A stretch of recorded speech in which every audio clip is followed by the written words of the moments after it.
Hello, everybody. Welcome back to ESAS. What a great view. Mesmer's eye butthole. What a great view. Anyway, so yeah, welcome to ESAS number, what was this? 31. Yeah, welcome to ESAS 31. We're continuing on with our coverage of Joseph Anderson's review of Shadow of the Erdtree. This is going to be hopefully the last part that we need to have to cover this. We made it halfway last time, and so we got another, what is it, like 43 minutes on the dot.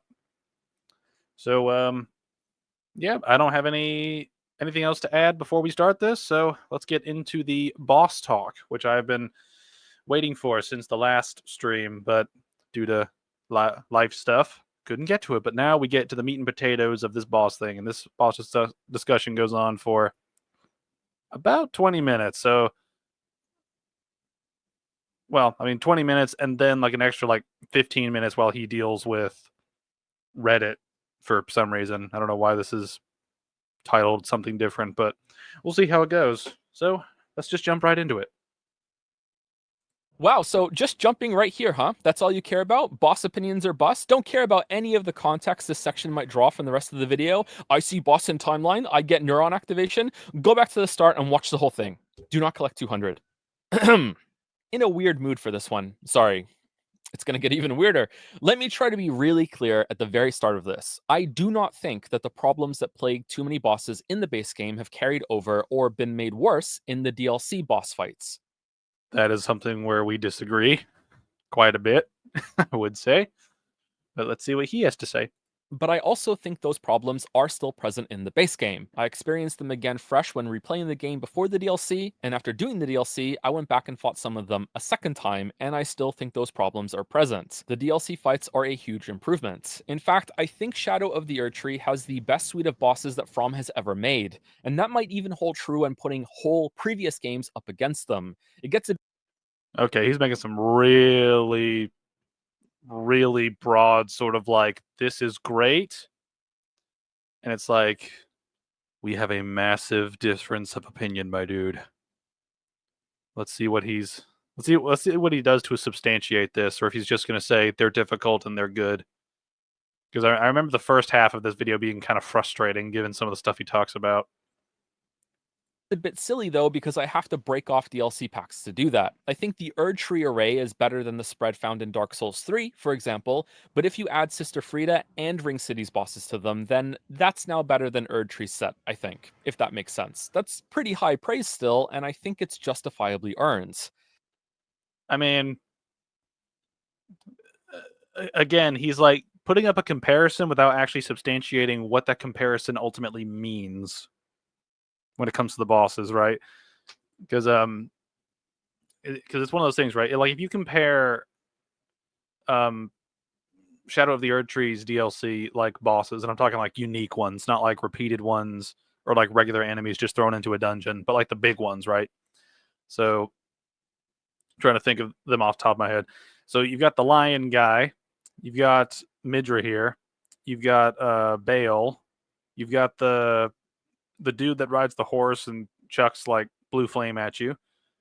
You've got the finger thing. You've got the gravity mounted guy. You've got Mesmer. Let's see. You've got Relana Nana Manalana. You got the Scarlet Lady.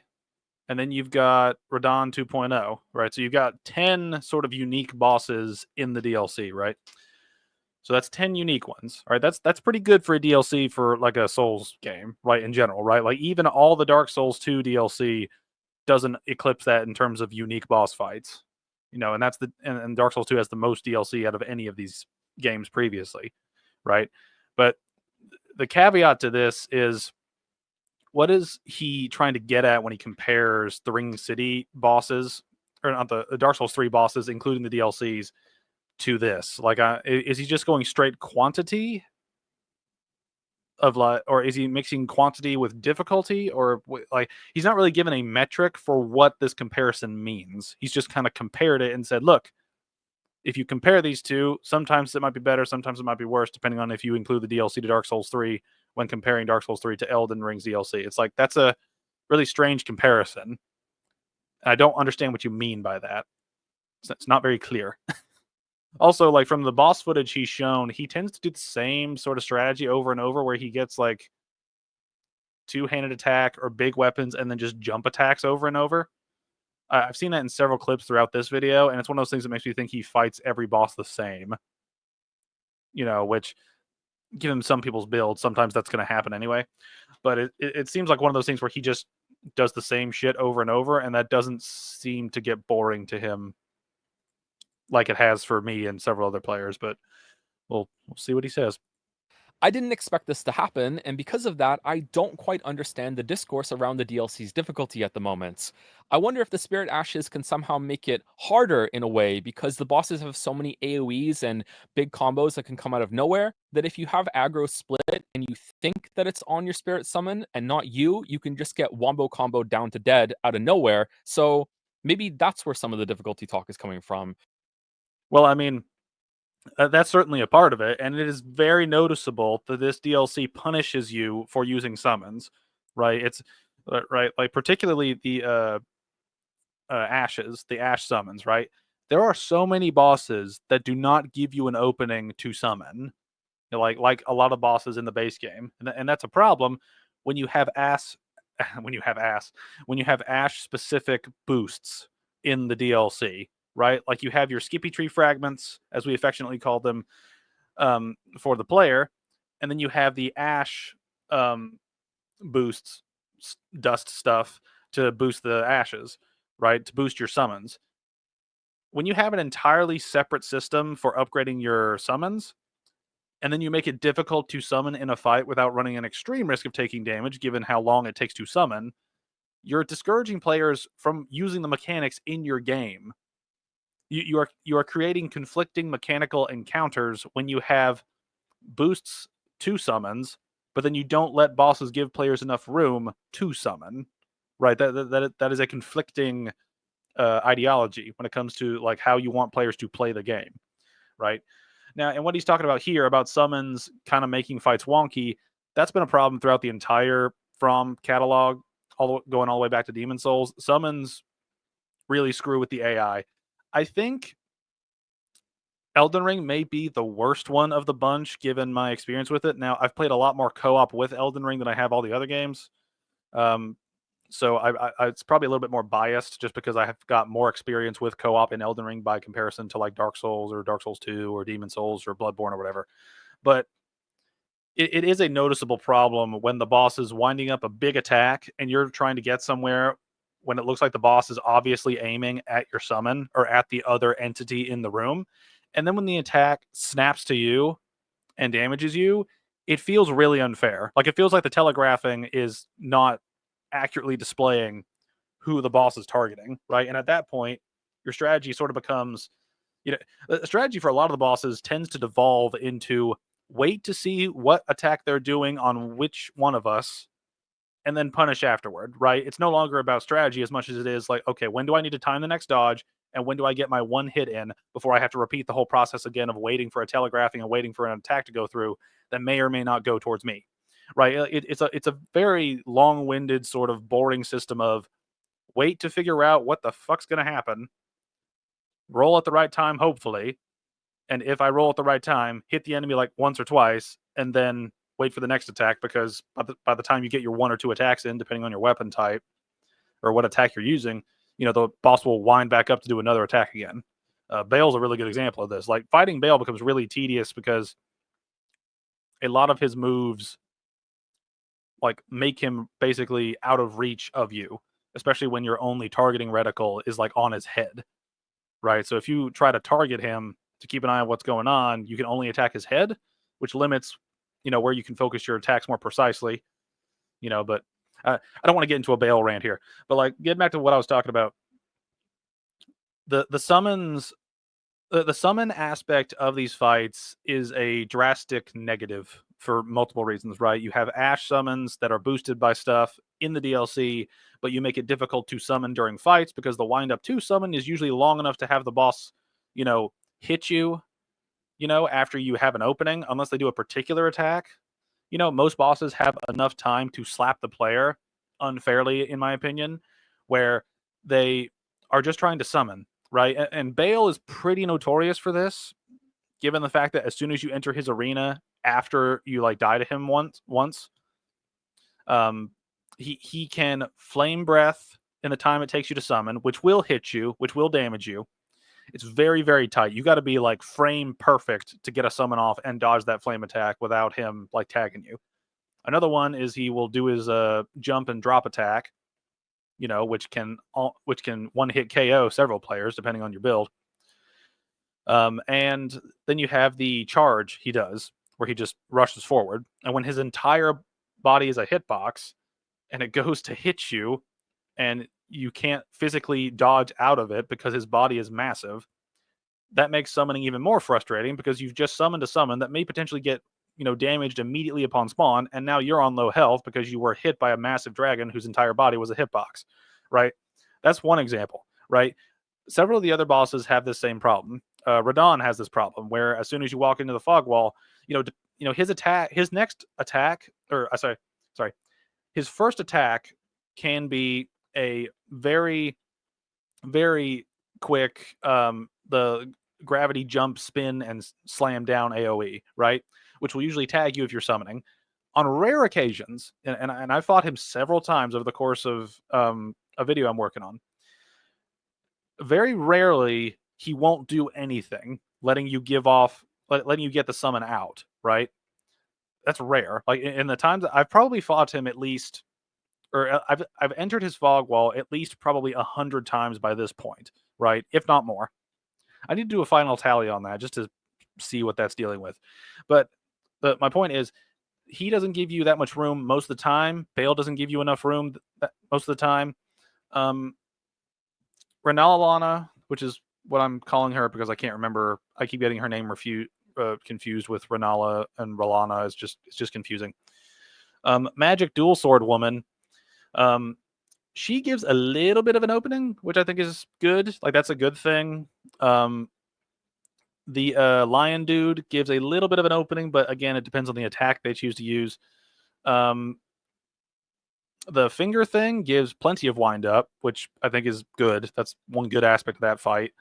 But like several of the other bosses have a problem because the bosses are so aggressive and agile that they can catch up to you in like a second, right? Like they will find your physical location and get there very quickly, and that's not a bad thing in and of itself. But when you make several of the bosses have moves that can tag the player within like 2 seconds of getting into the actual like arena, you're basically telling players, go to hell, don't use summons, even though we give you a bunch of buffs to boost your summons, to heal your summons, and to let your physic boost your summons even further, right? Even though we give you all these mechanics to boost your summons, you're not going to have an opening to summon. Because fuck you, player. Because fuck you. It's that kind of mentality that really makes this Erdtree DLC frustrating because there's little breathing room, right, at the beginning of boss fights to set up, as it were, right? Like I don't want to have to dodge a whole bunch of attacks just to get my summon out, right? You're just extending the fight and leaving me open to attack, right? And this is one thing, you don't have to use summons, but that's not an excuse to have it work the way it is, right?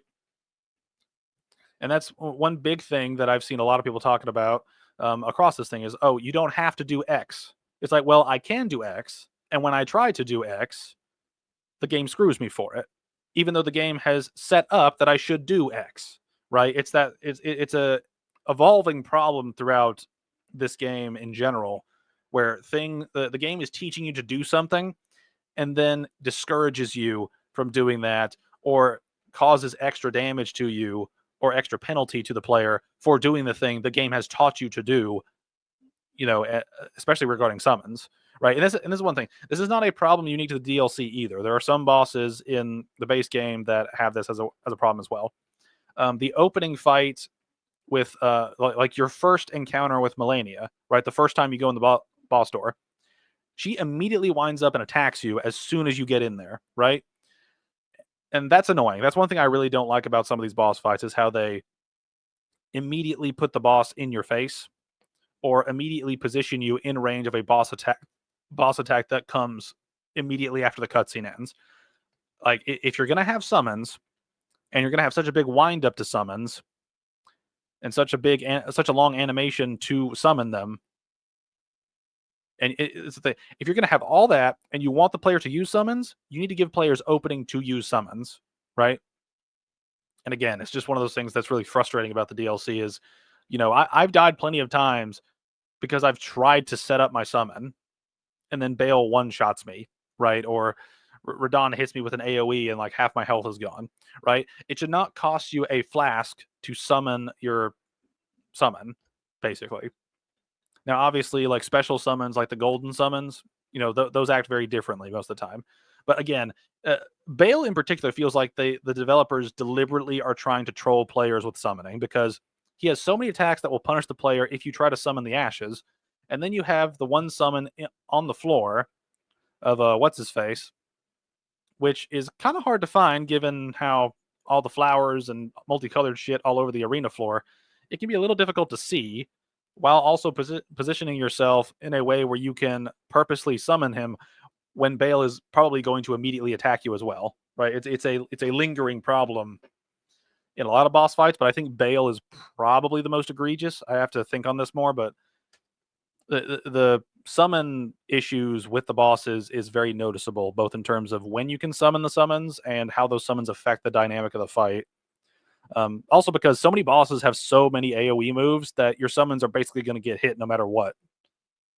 Just because most of the summons that you can find in the game don't have a dodge, right? So they'll just tank the hit, take extra damage that they probably didn't need to take, and then your summon just gets hit over and over and over during AoE encounters, which is most of the bosses.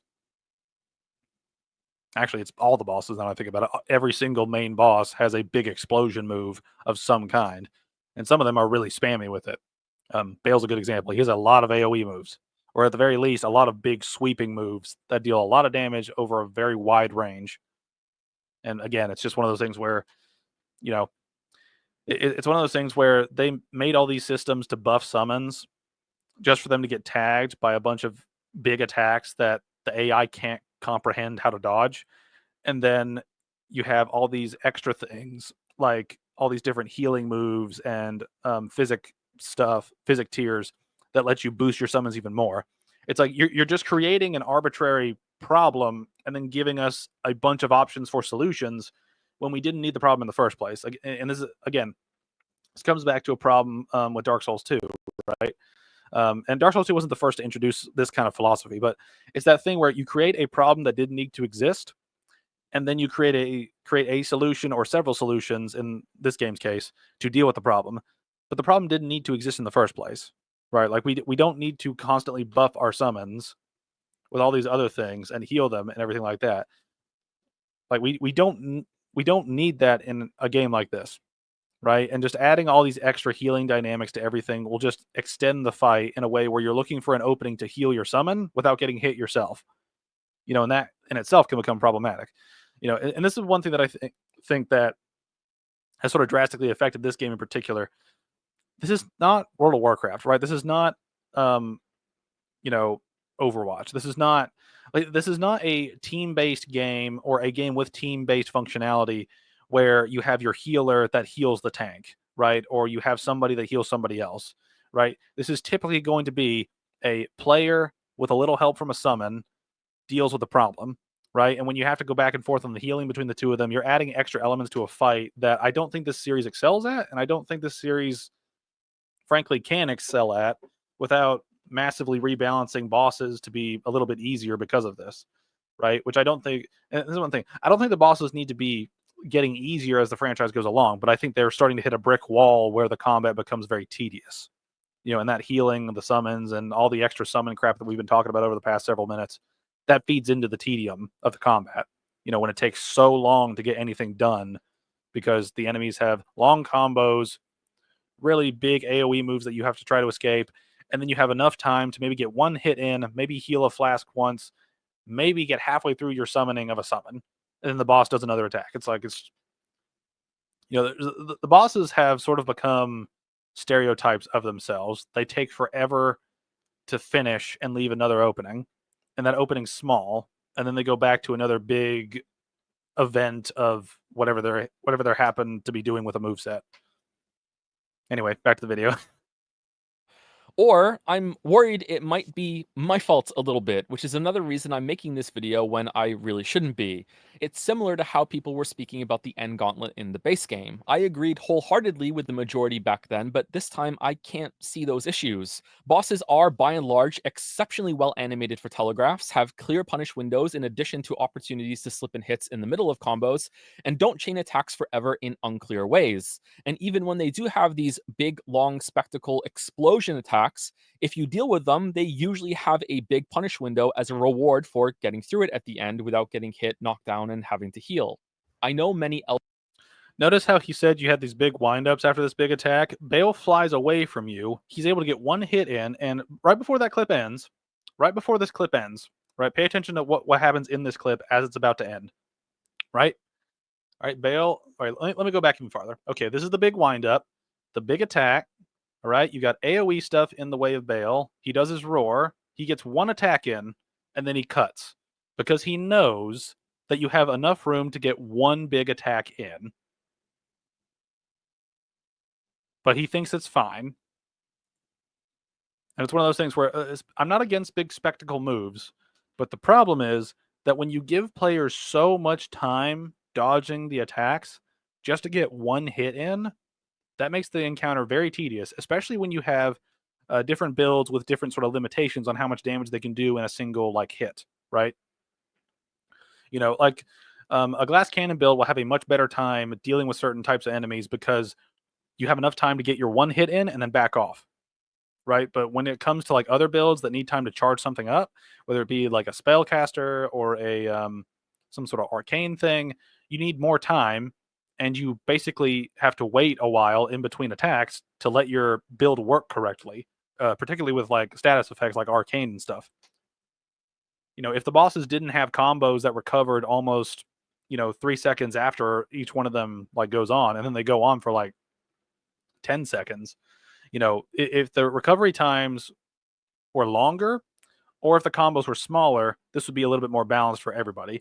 But as it stands right now, they just tend to make the bosses as aggressive as possible, which leads to getting your one hit in and then backing off while the boss does whatever they do.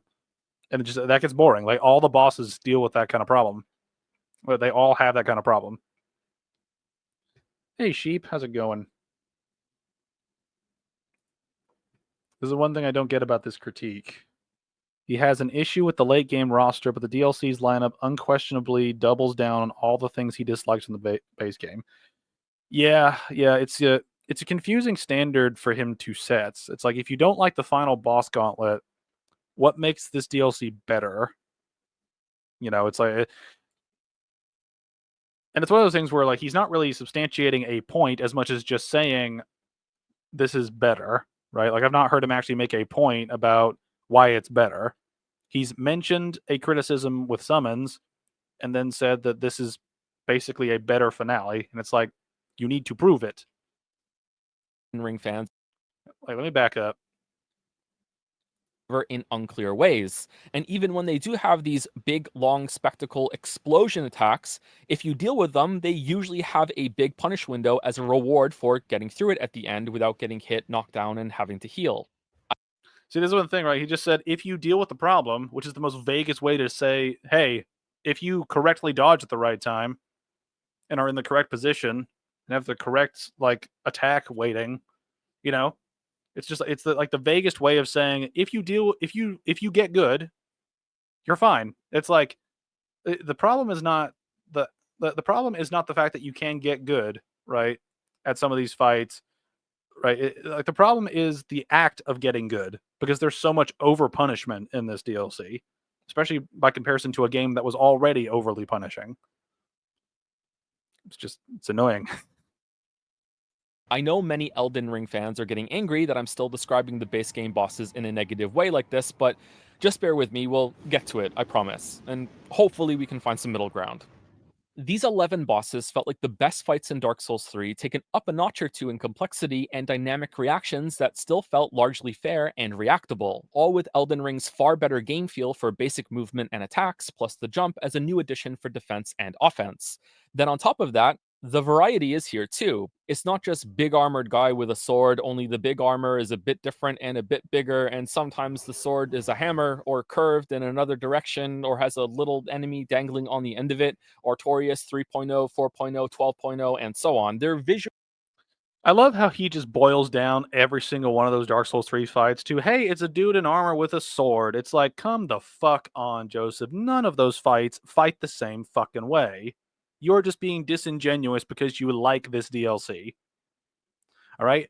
Gale does not fight the same as the Twin Princes. Right? The Twin Princes don't fight the same as Vort. Vort doesn't fight the same as Dragon Slayer armor. Just because they're dudes in armor does not mean they are the exact same fucking fight, you stupid piece of shit. Okay? That is the most just fuck, man. That is the most just disingenuous argument I think I've seen in this whole video from him, right? Is just comparing all those bosses that fight very differently, mind you, very functionally differently, mechanically differently. And he's just, oh, God. Oh. Hey, Shan. He said he didn't mean to put all the DS3 bosses, but they were holding a sword, so he did. Oh, it's just, I mean, like, it's one of those things where, like, this is one thing that I think it would be like super hilarious to see someone make a parody of this video. I'm not going to do it. I'd rather spend time doing other things. But like if they made a parody of this video and when going over the Dark Souls 3 point, he just puts all the explosion attacks from the Elden Ring DLC, all the explosion attacks, and basically makes the same comparison because you can make the same comparison. It's like, look, all these enemies have the exact same type of attack. Everything fucking explodes. It's just so monotonous, isn't it? You know, it's one of those things where he's not holding the same standard, and he's not understanding why the standard is set a particular way. It's just frustrating. I mean, it's frustrating when people make sweeping comments like that that are blatantly lying or are just being extremely moronic in the way that bosses fight. It's just really. It's one thing to be disingenuous. It's one thing to be stupid. It's another thing to be both. It's like, hurts my brain.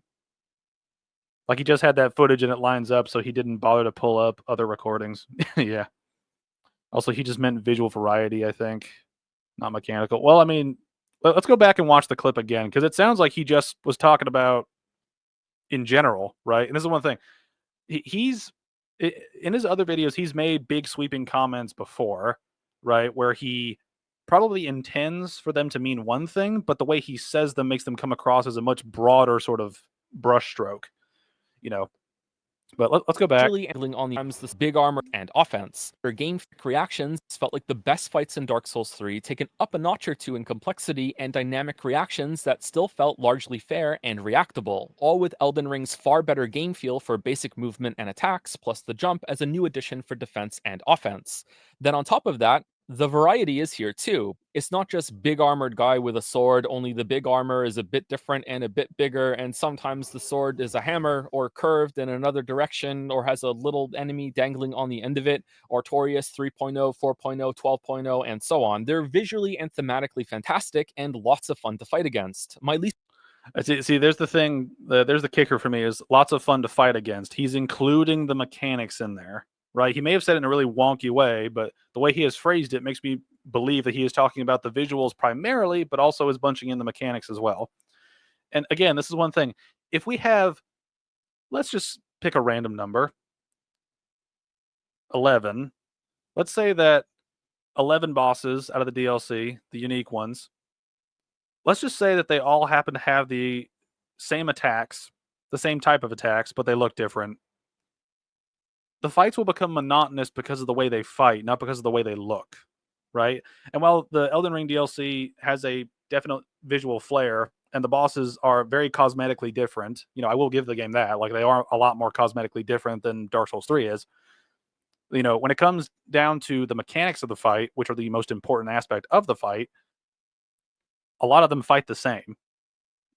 So inevitably it will begin to blend together, right? When every boss has some sort of big explosion AoE move, that's going to begin to feel the same. It doesn't matter what color it is. It doesn't matter like what the telegraphing is. the end result is enemies about to blow something up. How do I run away from the AoE or dodge at the right time? It's going to boil down to the same sort of basic problem that all other bosses have, right? And this is one advantage that a lot of bosses in previous games and even Elden Ring had, that helped with the whole situation of differentiating bosses, not just cosmetically, but mechanically. Is you have bosses that have differing move sets that create different sort of attack patterns, right? Because having like a quick little combo among several bosses is like, okay, that's probably going to happen. It's like having explosions in every boss. That's probably going to happen anyway. It's the way that you use them and the frequency, right? Part of the reason why I really, really don't like the Godfrey fight is because he has so many just arena encompassing AoE spams, right? And he does them so much, especially once he hits his like phase 1.2 or whatever it is, right? And his second phase does a lot of that as well, where he just has the big slam, then an explosion, then he has the arena wide like sonic slam, and then he changes and morphs, and then he has more sonic slams and more explosions. It's just a constant wave of the entire arena is going to become a hitbox unless you dodge the correct way.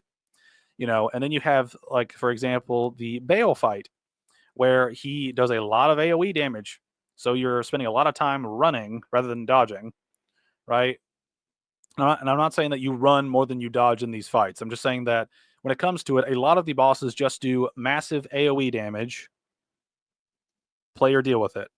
And that gets really annoying when a lot of the fights are boiled down to, okay, enemy's about to blow up this section of the map. Let me run away. All right, enemy's about to do this big cone effect in front of them. Let me run away. It's the thing where the fights become so over explosive, I guess is the word I would use. It's not really a word because I'm hyphenating two words, but you know what I mean. Like you're essentially creating the same sort of dynamic with all these bosses when you give them so many AoE moves, right? And that's ultimately what I think is the problem, right? Now, having differing AoE moves, I think, is where we can have some debates about in terms of what the AoE moves are like, sort of by comparison to each other, right? Like two AoE moves that are largely similar in the DLC, for example. You have Bale's sort of jump up and crash down, right? That's a very simple wind up. When he hits the ground, area explodes, right? Pretty much. That's one attack. And then you have something very similar in Radon 2.0 where he leaps up and then he smashes back down in like a big magic explosion, right? Those are very similar mechanically, and those are things that can become a little bit monotonous when you see several bosses have something like that, where it's just get up and then slam down and stuff explodes, right? A better example of differing explosions is Bale's wind up to his phase 2. And whenever he does that again, where he does the long wind up to the big explosion, right? Another similar example of something like that would be I always forget the dragon names because they all rhyme and it gets confusing. Like Placidusax, for example, when he does his lightning spear into the ground for a big AoE, right? It's like, yeah, those things are visually appealing, but they are largely mechanically identical. It's like, okay, they're doing their wind up, run the fuck away, right? Now you can dodge through it, but at this point, you're better off to run away, in my opinion, than to try to dodge through an attack that will probably one hit KO you, especially in the DLC when a lot of things have the chance to one hit KO you. It's very it's one of those things where when you make bosses fight similarly, the cosmetics don't matter, and that's ultimately the problem. Like when you look at the Dark Souls 3 fights by comparison to the Erdtree fights, which is the comparison he's drawing. If you convey, let's pick 4 bosses just so I don't go down the entire roster, but compare the fight with Vort to the fight with the Twin Princes to the fight with the Soul of Cinder to the fight with Gale. All right, let's just use those examples that he brought up. All right, Vort has a couple basic moves, but he also has a breath attack and charge moves. So he will charge around the arena, and that's one of his unique combos, is that he will charge around the arena. Another is his Frost Breath. He will do that too. He will charge that up and breathe it in front of him, which gives the player time to get behind him and do different things, right? All right, so that's a unique move that he does, right? No, the other bosses I've mentioned don't do something like that, or don't do something akin to that mechanically, right? Going to the Twin Princes, phase 1 has the first prince coming at you, and he will teleport around, right? So that means that you're going to have to be paying attention to what he does, like where the telegraphing begins and when he reappears and the telegraphing continues, right? So that gives him a unique dynamic by comparison to the Vort because he's teleporting around. So you have to keep an eye on him, which will usually work with a lock on, but he fights very differently in phase 1 to Vort in phase 1, right? He has several combos, but he's teleporting around. Phase 2 is when things get really interesting for the Twin Princes because you have the healer on the back that will continually resurrect the warrior, but the healer can't heal himself, right? So your goal is no longer to hit the main guy attacking you, it's to hit the guy on his back, right? So now you have a differing strategy other than just slap boss down. Now, slap boss down can work in that fight, but if you're paying attention and you're smart and you have a suitable knowledge of the fight going in on repeat playthroughs, you can use different abilities and attacks to hit Lothric on Lorien's back, right? And that's part of the dynamic of that fight that makes it unique. Is you can hit Lorien until Lothric falls to the ground before he resurrects Lorien again. That's one way to fight the fight, and that can become a little tedious. But upon repeat playthroughs, you can fight him in a unique way where you get certain attacks through with certain animations where you can hit him on Lorien's back, and you can skip that whole process. If you're really good and you have the appropriate weapons, you can use very specific weapon arts to just nuke the shit out of Lothric. You'll hit Lorien too, but you'll target Lothric specifically, and you can make the fight much more easier for you. And that's that element that makes the Twin Princes better than a lot of other fights in some of the other games. Is that it adds an extra layer of strategy to the way you deal with the fight. Yes, you can brute force it, but that extra layer of strategy leads to a lot more interesting encounters when you're trying to get behind the enemy and slap Lothric while he's on the back of Lorien, right? As opposed to just nuking Lorien until Lothric falls down and then rinsing and repeating until Lothric is actually dead, right? It creates a unique gimmick within that fight. It creates a unique mechanical gimmick where you can work around Lorien. It also creates an interesting strategic dynamic where you no longer just have to beat the boss down. Now you need to kill a particular one to win, which means that you can either burst Lorien down as much as you can, then hit Lothric, like I mentioned, or you can go straight for Lothric with different abilities and skills and weapons and stuff like that. It adds a extra layer to the fight beyond just beat boss down, dodge combo. It creates an interesting strategy, right? And then going to what was the next result? Soul of Cinder. Soul of Cinder is a very diverse fight in terms of the different move sets it uses, right? Which fits with it cosmetically and aesthetically because it is supposed to be a representation of various people that have linked the fire. And it kind of plays on the whole, like different builds will have linked the fire at different times, right? So you have him starting in like a great sword build type of thing. Then he can have a magic build. Then he can have a miracle build. Then he can have a pyromancer build. You know, then when you get to phase 2, he fights very much like Gwyn, but with a couple extra moves added. You know, yes, he's a dude in armor and he has sort of regular combos, but the amount of differences in phase 1 shows that he can fight you in different ways, right? Like he can use different moves from different builds at different times throughout the fight, right? In phase 1. And that's part of the interesting gimmick of his fight that works cosmetically, but also works mechanically because you can't deal with him the exact same way in the magic build as you can with the glass cannon build, right? He's, a good example is the pyromancer build. He's very agile in the pyromancer build, right? He will do that great sword, the curved sword slash and spin back, and that will lead to him that'll lead to him backing off from you, which can allow him to buff and do different things, right? Like the fight is dynamically different mechanically, and that's ultimately where I come from. It's like, and again, kind of getting back to the Elden Ring thing, the bosses may look good, the move sets may look good, and mechanically sometimes they can have very interesting moves with sort of unique dynamics to it, but very often it boils down to a big AoE spam, right? And it's one of those things that I think has turned a lot of players off to the games as they've gone on, right? The base game Elden Ring had a problem with this too, with enemies that just have a big AoE that does an absurd amount of damage, or has an absurd amount of reach, or just just covers the arena in a hitbox, it's one of those things where I've talked about the Elden Ring sort of devolving the combat down to sort of like old arcade style combat where you get hit once, there's your life gone. You know, health systems and RPGs have largely been a push away from that system. You know, because as your health increases, you should technically get more charges to deal with the enemies. But when the DLC has so many enemies that can one hit kill you, two hit kill you, um, you know, they can often spam explosions on you that will combo you.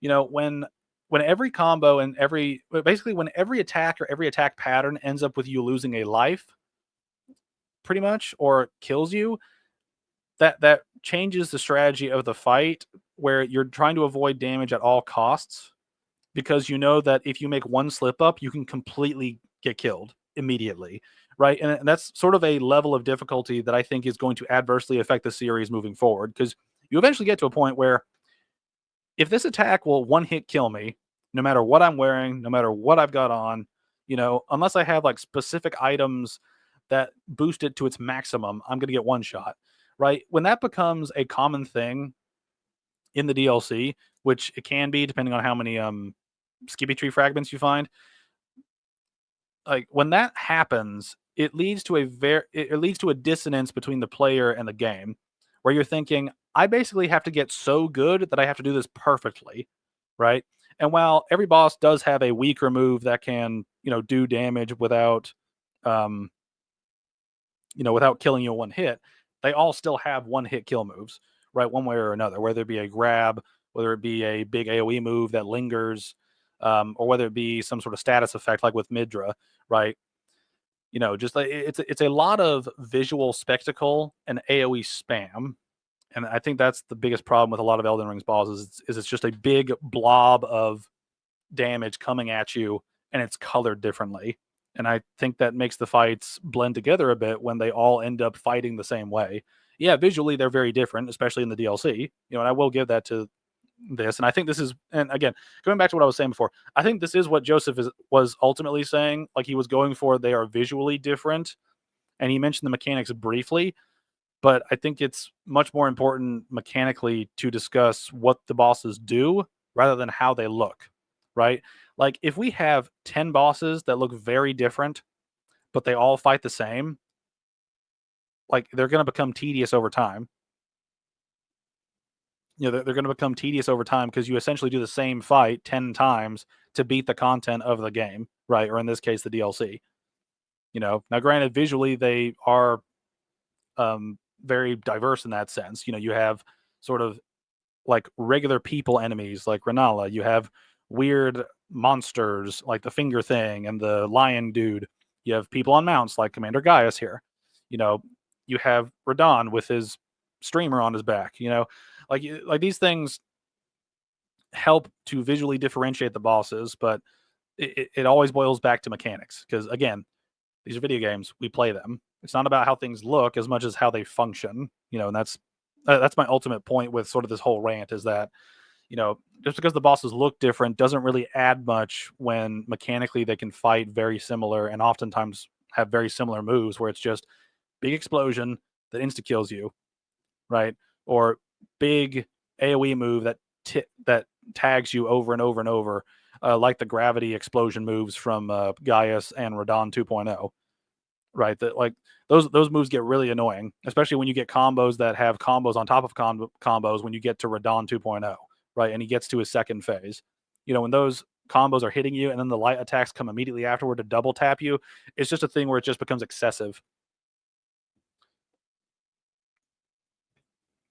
You know, and just all the bosses are at that sort of point in this DLC where they just get excessive with all the different shit that they throw at you.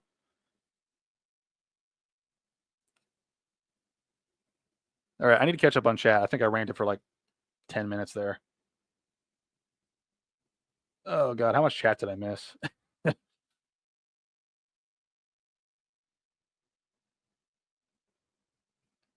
Oh god, how much chat did I miss? I probably missed a lot. Da, da.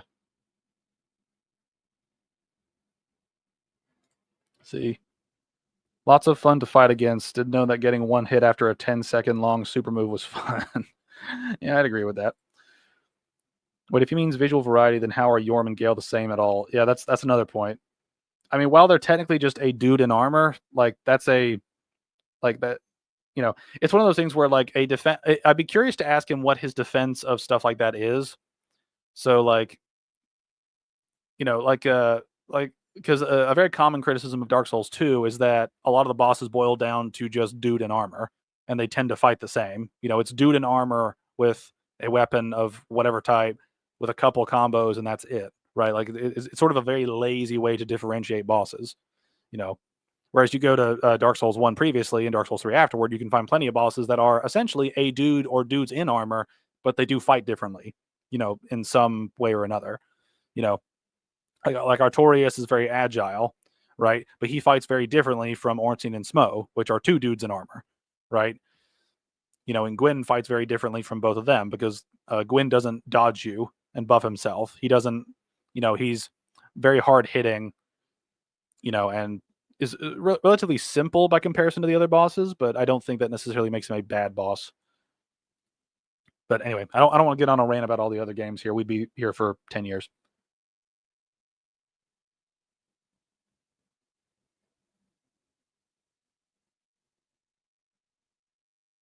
See. I think that's just because this formula is getting to its edge. Like, what can you even do at this point? And that's kind of what I was getting at too. Is I've mentioned it several times, and I know other people have talked about this, where it seems like From Software is beginning to hit the brick wall, or they've already hit the brick wall with this DLC, where they can't really up the difficulty without radically. They can't really up the difficulty anymore, other than making every attack one shot, or making um or just giving us arbitrary number boosts like with the Skippy Tree fragments, right? I think that's one of the biggest problems with this DLC in particular, is that it gives you an arbitrary difficulty margin to level up with the Skippy Tree fragments. And I think that's a problem going forward, because it means that they might do that in the future, where your levels no longer help your defense as much as just finding random little things on the ground. You know, it's a weird thing where they've evolved the series so much to the point that it's devolving back down to like an arcade style game where you just have so many hits you can take, and it's like a handful, and then you're dead, right? And it feels like we're sort of reaching that, when the whole point of like an RPG was with the level up points to be spent in different places, is that you find ways to deal with different problems in different ways. But when all the bosses hit you for like 80% of your health with a lot of their attacks, it's just it's just overwhelmingly one note after a while. And I can't tell you how many times I've died just from a combo tagging me where I couldn't get out of it. I get hit by one attack, and then the combo kills me because I got stunned and I can't get out of it. I mean, Radon 2.0 is a great example of this, right? He has so many combos that can do enough damage to stun lock you to death, as well as some of his moves having perfect delayed timing. I think Radon 2.0 might be the best example of one of the hardest fights they've created, and simultaneously the easiest, depending entirely on your build.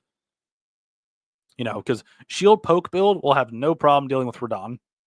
Every other build, good luck. And I don't think that should be the way that you deal with a boss, is just to pick a big shield and a weapon you can poke at him from behind.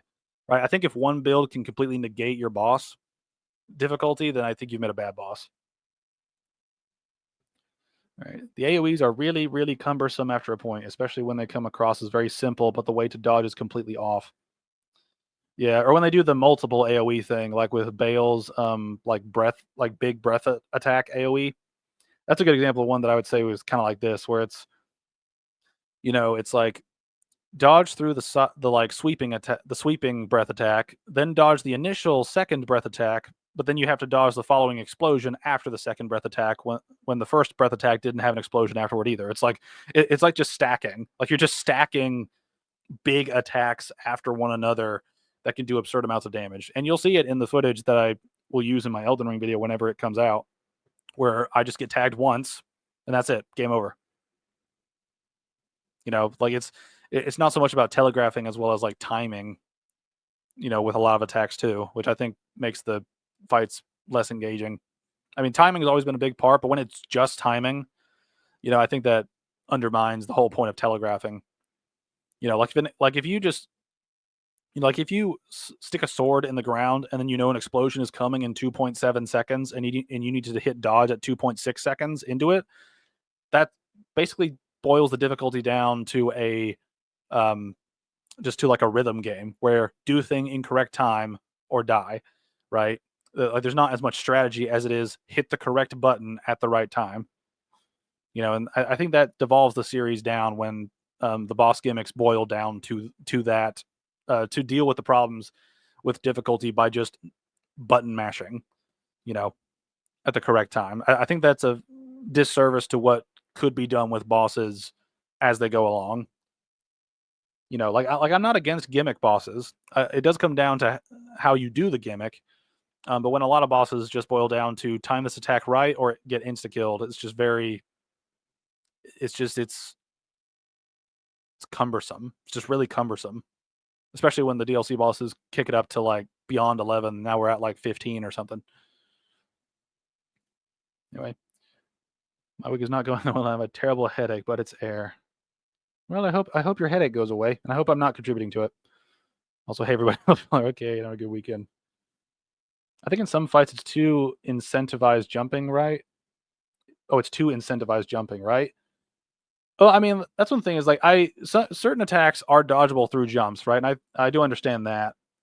Um, but again, it comes down to that timing thing. It comes down to the timing thing again, where if you don't hit correct button at correct time, you die, right? And there's no greater strategy to it than that. And that kind of ties into what I was ranting about with the AoE stuff is, the AoE attacks basically boil combat down to, dodge at correct time or die. It's just sort of the overwhelming stacking of different difficulty moves on top of it, right? Like extreme damage with extreme reach, with very very little telegraphing. Like, and I say little rather than bad because there's like I said with the explosions, a lot of them are just explosion setup. It's like, okay, boss is doing this move, and after a certain period of time, very specific period of time, AoE happens, right? Or you end up getting really unfair AoEs, like with some of Bale's breath attacks. Like some of his breath attacks will just shoot off to the side and tag you when you have no way of knowing when that's coming, right? And that's another frustrating thing. I mean, again, I think Bale is a uniquely problematic boss when you really get down to it. All the other ones have different problems, but I think Bale's a unique example when it comes to a lot of the problems with AoE spamming.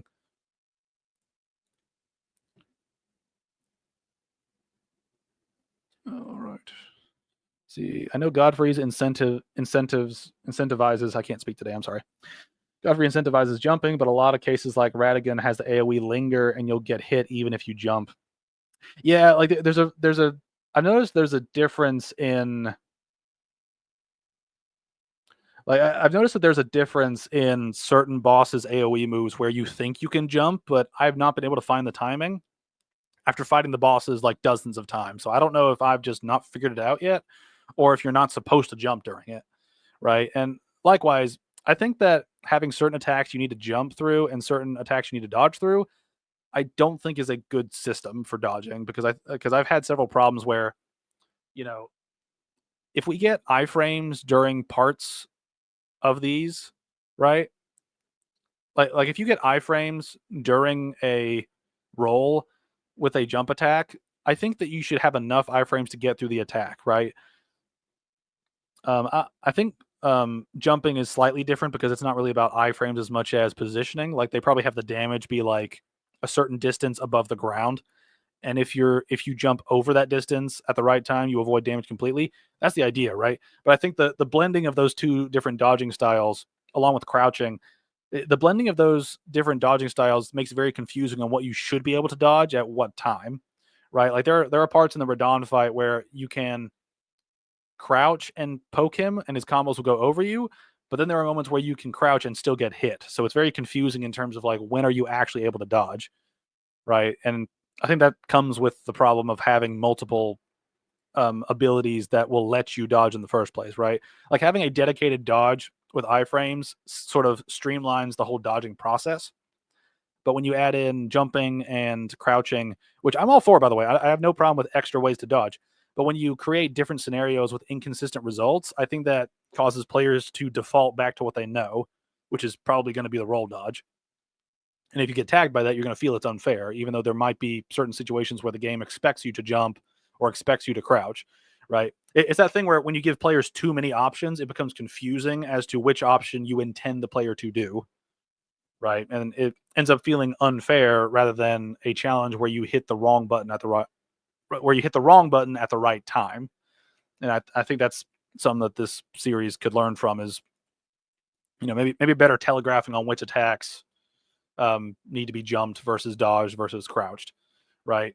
And this is one thing, like Sekiro, I think did a decent job with this based on the little bit I've played, where certain symbols indicate certain attacks coming through. I think that helps signify what type of thing you need to do. But again, I think that does come back to the problem of hit correct button at correct time, and it's very rhythm gamey in that way. Which again, I have no problem with rhythm games, love those things. But when it comes to like difficulty in a game like this, I think it does sort of bog it down when it just comes down to timing rather than strategy. I swear he didn't mean to just show those bosses, LeMayo. The footage just lined up, LeMayo. I keep getting confused. I keep seeing Shan and Shane. And it's like I'm confusing. You're talking as though the Shadow of the Erdtree bosses just do one attack over and over, lol.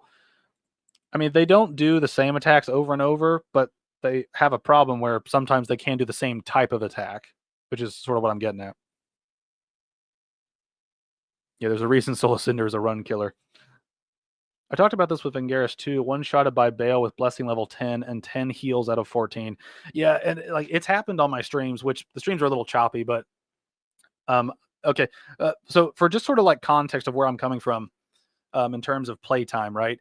I've gone through the Shadow of the Erdtree DLC 11 times, beating every boss with a variety of builds each time. So I beat the Shadow of the Erdtree DLC on stream. That was number 1. Number 2 through 11 were builds I'm doing for a video. And for that video, I did 2 glass cannon builds, 2 tank builds, 2 arcane builds, 2 incantation builds, and 2 sorcery builds. Right. So I have tackled this DLC from basically every basic build sort of formula, right? In terms of being a a faith-based build or an intelligence-based build or a strength-based build or an arcane-based build, right? Or a tank-based build, right? I've tackled it from a lot of different perspectives, and a lot of the problems persist through each of those builds. We're just big enemy does big sweeping attack, and hope you dodge it right. Otherwise, you get one tapped. And Bale, I think, is notorious for that. I think he has probably some of the single highest damaging attacks in the DLC. I might be wrong, but I mean, and again, I don't know if it's necessarily a balancing problem with Bale specifically, because you can technically get to Bale first unwittingly, right? And this is one thing that I did in my run on the stream, right? Is I beat the lion boss, and then I went and just was exploring the area. I went through a cavern, or not a cavern, but like a cave system dungeon, came out into a dragon area, and completely missed the path to the right. Went left, fought a pair of dragons, fought another dragon, and then I found Bale, and I was like, oh, I guess I'm supposed to be here. Like I don't know. And then he proceeded to curb stomp me for a long time. It's like it's that thing where I can't tell if it's Skippy Tree fragment balancing, which I would just take out in general and just rebalance the bosses accordingly.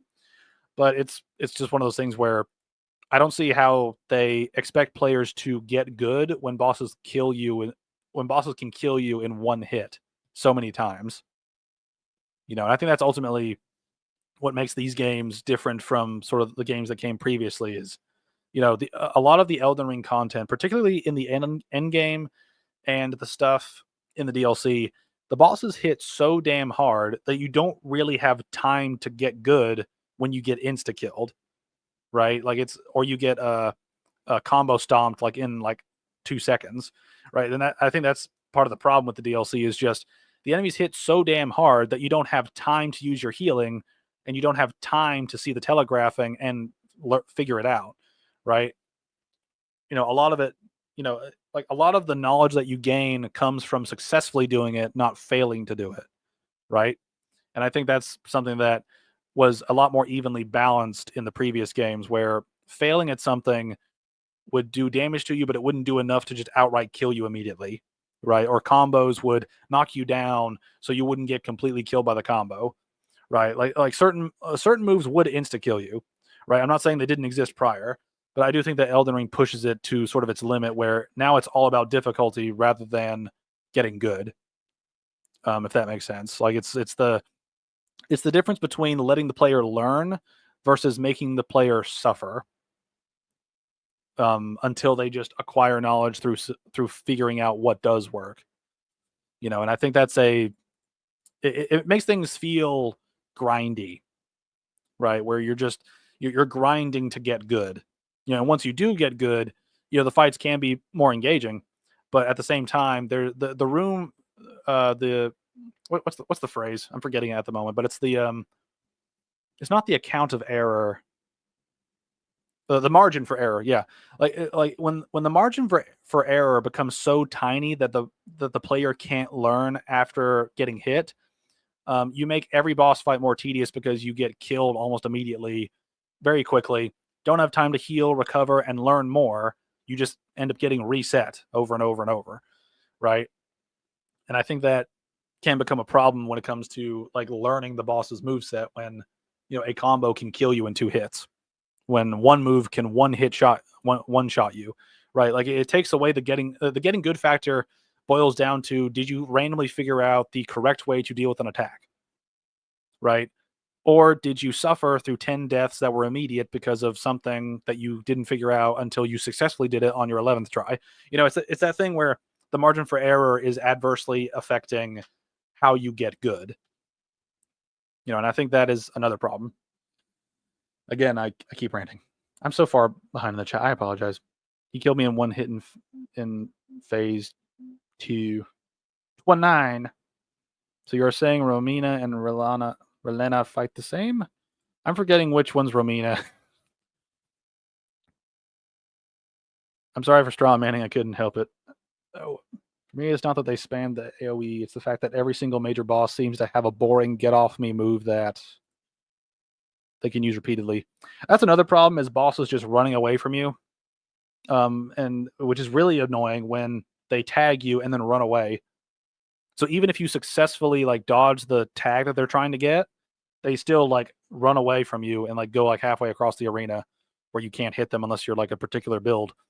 That gets annoying. A lot of it boils down to just arbitrary extension of playtime. And this is one thing that I've found. There are 3 consistencies that I found while going through Elden Ring in general, but particularly in the DLC. And I've coined this as the triple E: expand, extend, explode. Right. And what I mean by this is they either expand the health bar or the combo set. They extend the time it takes for bosses to like be in your range to hit them. And then they explode. Right. it's a very common thing in Elden Ring where bosses will have their health pool expanded either through healing or through just a massive health pool to begin with. Then they'll extend their combos or extend their reach with attacks or extend their ability to dodge and get away from you, or extend the animations that you have in order to do things, right? And then oftentimes several bosses just have an explosion; they just explode. It's a very it's a very recurring problem throughout the game in general, and that's something that I've had problems with going through it. No worries, it builds discussion, and that's healthy. Yes. I'm all for dissenting opinions, right? That helps us refine our own opinions and hopefully get to somewhere in the middle where the truth ultimately lies. Jam makes a good point with that too. This combat system can't take anymore. Delays to throw rolls off, excessive roll catching moves, AoEs. The dodge rolling combat is pretty much done for unless they really want to cross the bridge to unfair territory. Makes me wonder what the future FromSoft games will be. Yeah, and this is sort of my ultimate problem with their current style right now, is just like they've sort of hit the wall in terms of what they can do with this combat system without just arbitrarily number crunching, which is ultimately what they do in the DLC with the skippy tree fragments, right? And the other upgrades for the summons is like they've they've run out of ideas for how to make the fights dynamic difficulty wise, so they just number crunch to give the player extra attack and defense and just make the bosses crazier and do more damage without those things. It's just a, when difficulty boils down to just a number scaling, you know that you've gotten to a lazy point in design, right? Because every game does this, where just enemies either deal more damage, they take more damage, or the player can heal less, they can use less resources. When it comes down to it, a number crunch or a number, just a numerical difference in how much things happen, is a very lazy way to dictate difficulty. When the studio could do something amazing, right? Like there are genuinely a lot of things that I think could have been great ideas in the base game and in the DLC if they just rebalance them. Like I've said this a couple times.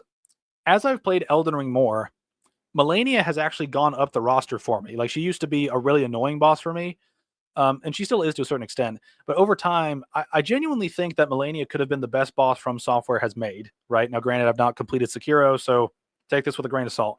But I've beaten every other boss in every other game at least once, right? And it's one of those things where if Melania's Waterfowl Dance was rebalanced, like if some of her combos were rebalanced where they didn't do as much damage, I feel like she would genuinely be the greatest boss they ever made, right?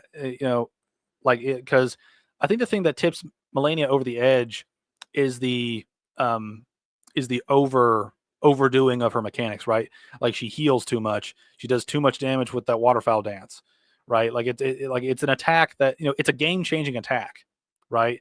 Like players can do really well against her, dealing with all her other moves, but as soon as waterfowl comes out, a lot of players just get killed, right? And I think having a move that is the killer move isn't necessarily a bad thing, but when it does so much damage and has so many combo points that on top of all that heal her, I think it's sort of an arbitrary extension of the fight when you have her do her ultra move that is probably guaranteed to heal like a quarter of her health bar if it tags you, if not kill you in the process.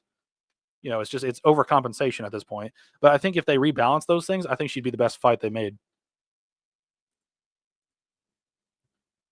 In my read, the DLC bosses are just about timing dodges correctly, or it's a fail state, which some people like Joe and me like, but it's also alienates many people. Yeah, and that's one thing is if you like that stuff, that's your prerogative, right? Like I'm not saying that that is a wrong perspective to have, and mine is the correct one or anything. I just think for the series moving forward, if they continue down this line, you're going to eventually reach an extreme where people are going to tap out, right? And uh, they've kind of reached this with players like me who don't like this system and don't want to deal with it, right? And this is one thing. If you want like a fail state system that's already built into the game, just don't level your health up, right? Like this stuff already exists in the game. So to force it onto every player who puts a lot of points of health into a lot of points of levels into health to sort of drag them down to the same level as a lot of other players that do the challenge runs without upgrading health at all, I think is a good way to alienate people. And like I'm going to say in the video I'm working on, um, Elden Ring is looking to be the last FromSoft game I buy because this difficulty is just becoming more of a pain in the ass than it is actually overcoming a challenge. Like strategically, I'm getting bored. Like I've gotten good with this DLC. I've beaten every boss of it multiple times. I've gotten good, and I don't want to get good anymore. And I think several players are probably going to have that sentiment.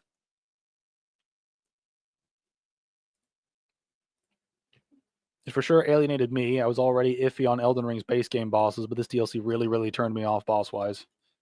Yep. Probably something with new combat. I doubt they'll do something like Dark Souls again so soon. And that's one thing too. I think they need to reinvent the combat. I don't think they can continue down this track without. But I think they're either going to reinvent the combat or they're going to devolve the combat back to sort of basic arcade stuff, like I've said before, where when boss hits you, that's a life gone, right? Or it's just an insta death.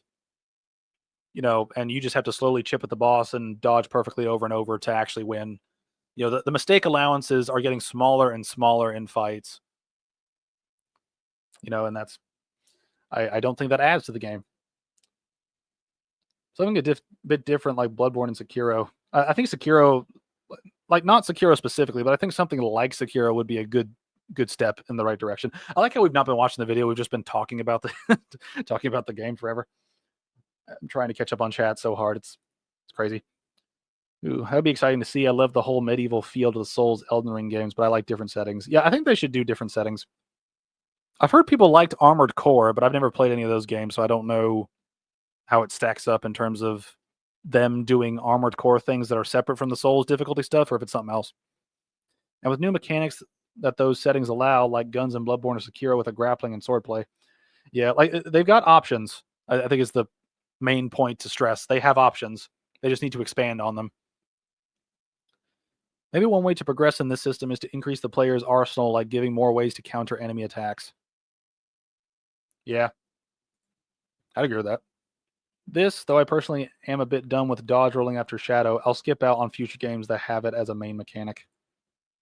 So there needs to be a clear indication where you need to do a specific type of counter, like Sekiro.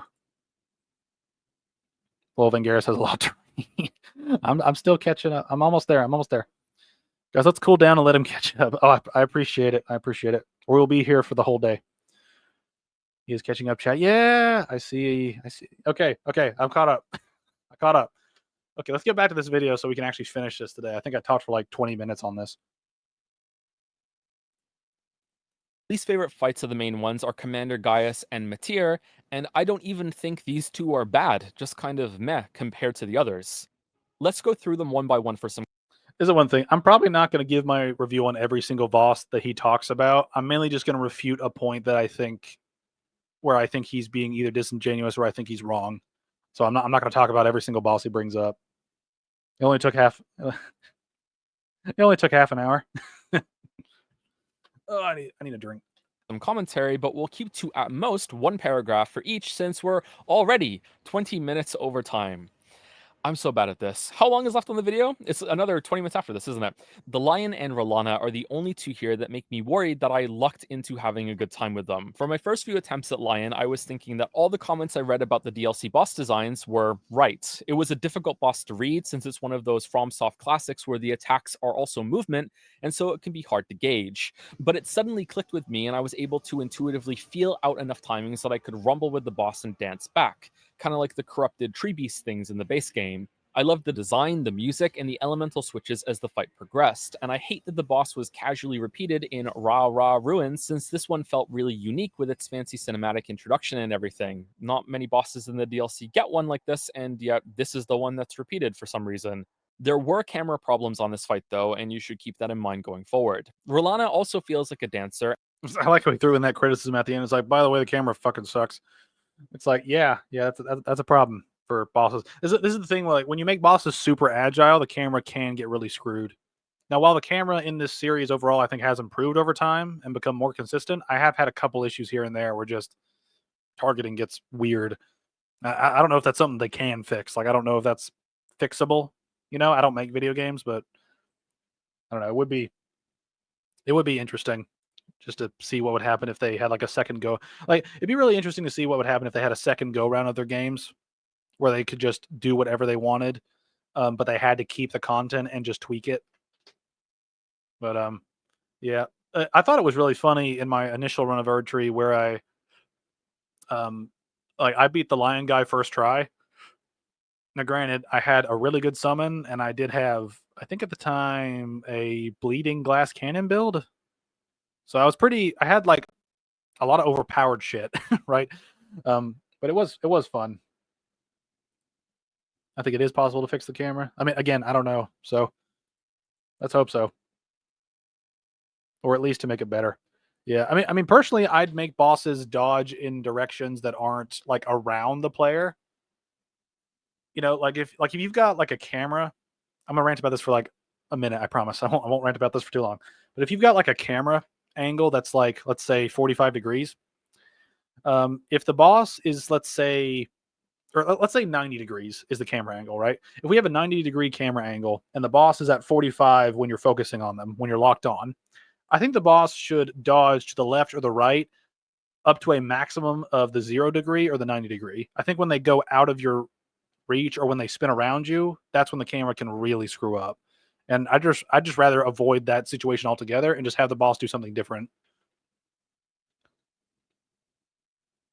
And I'm concerned that I would be whining about this boss if I didn't notice a jump attack heavy made my character stay ducked under many of her counterattack swings. Some good hitboxes on this fight. This helped me play aggressively, but I could be being too hard on myself here since I think I got a decent handle on how this boss would flow between attacks and still have punishable openings. I wish she had a better arena though, since she's better than almost every fight in the base game and is just in this room, hanging out. Oh, and if Rom is going to insist on putting ultimate lol killed you, learn for next time moves on its bosses when they get to low health, I hope they consider reusing Sekiro's life system as a way to smooth out what can feel like bullshit. It's not a big issue, especially since the move looks so cool, but it can feel cheap. Yeah, man, that's the thing I'd say for a lot of bosses. A lot of moves look good, but they feel really cheap. And this is one thing too about that like dual wield fight he was doing is like he basically unintentionally found a massive exploit in her fight where jump attacking over and over would lead to a lot of openings. You know, it's one of those things where you kind of stumble into the optimal way to deal with a boss, which I think is kind of funny. And this is one thing too. I've not really noticed that many bad hitboxes in the DLC upon replaying it and upon like the patches that have come out so far. So I don't think the issues here are as bad on like a functionality level. It's more of just sort of like a design philosophy level that I think most of the problems stem from. So you are saying they should hard code that enemy movement in? Oh, talking about the camera thing? I mean, I just think if you're going to have an enemy that moves around a lot, if you want to avoid camera problems, which have been a problem in the past, like I think it's better to avoid things that can become problematic than to try to fix them and just hope they don't fuck up. You know, like again, I don't know how they can fix it, how they do fix it, how you if they have fixed stuff. So like, I don't know, but I think it would be. I think there are alternatives to just having the bosses just dance around you all the time. Rilana, let me.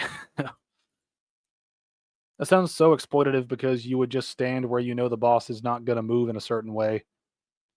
I mean, again, I think it comes down to implementation, right? Like if the boss is going to move like around and hit you, I don't think it necessarily has to get behind you, you know, to have an attack hit you.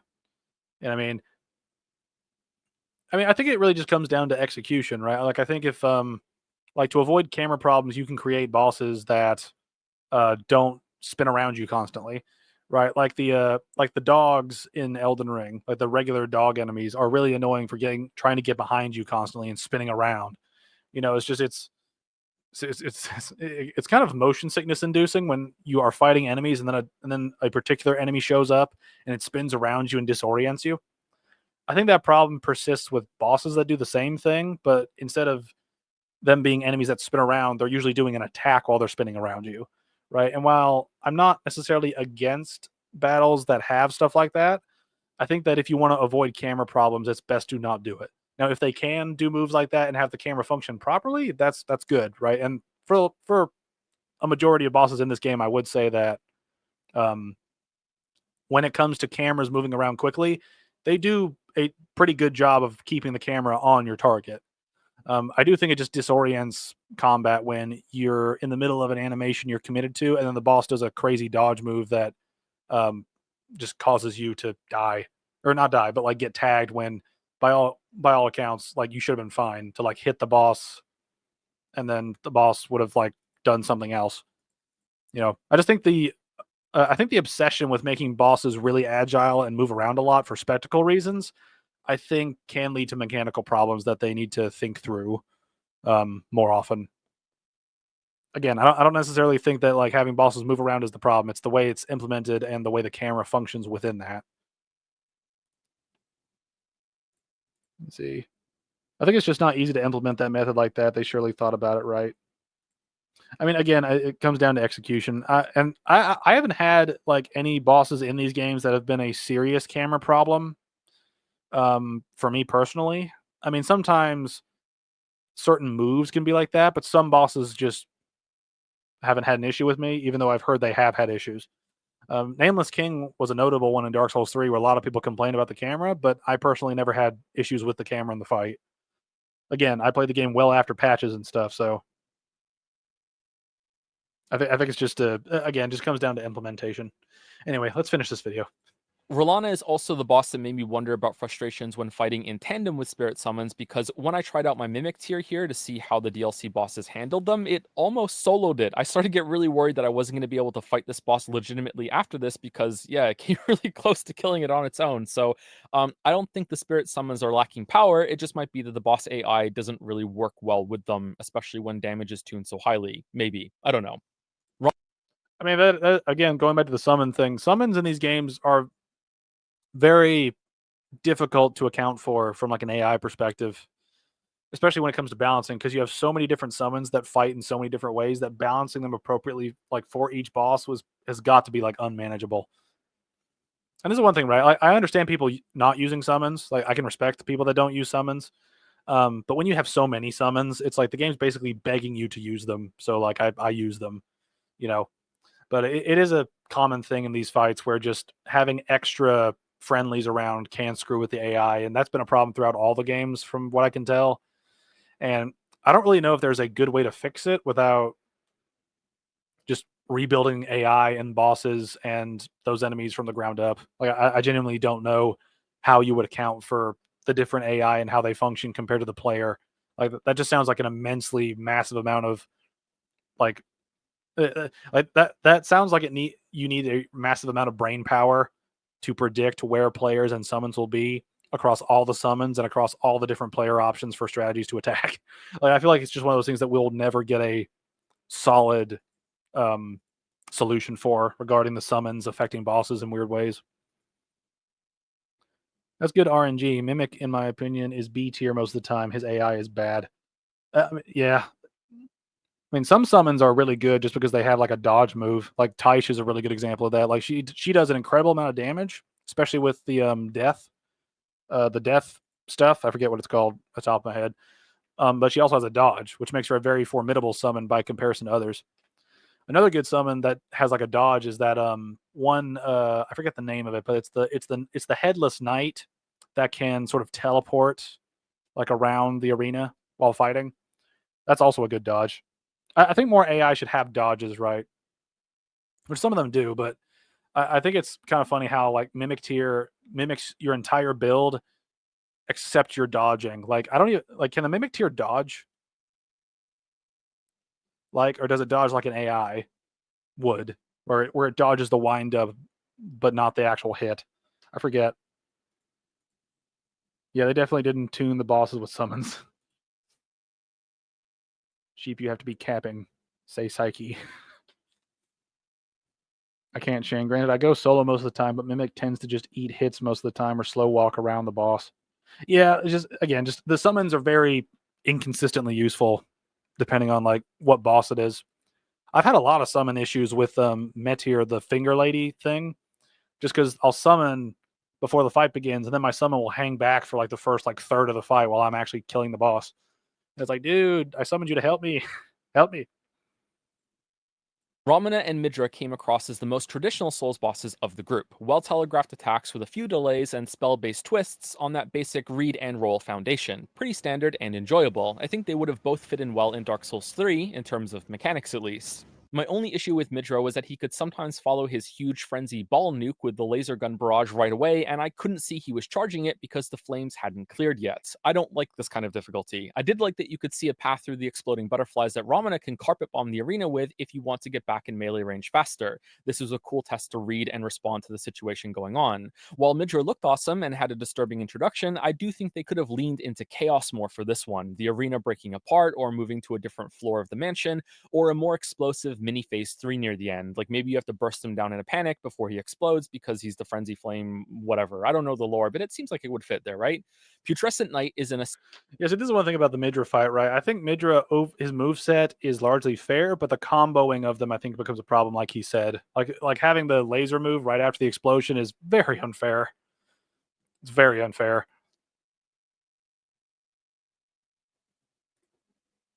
Bro, what? Yes, he was two-handing the shield. I was dying. I just wanted to make him a support build, but he said no. He's going to two-hand that damn shield. Oh, I forgot to read this. Game Mimic, the simplest of builds, a seal to heal and a great shield to block. Tell me why this man was two-handing the shield. Yeah.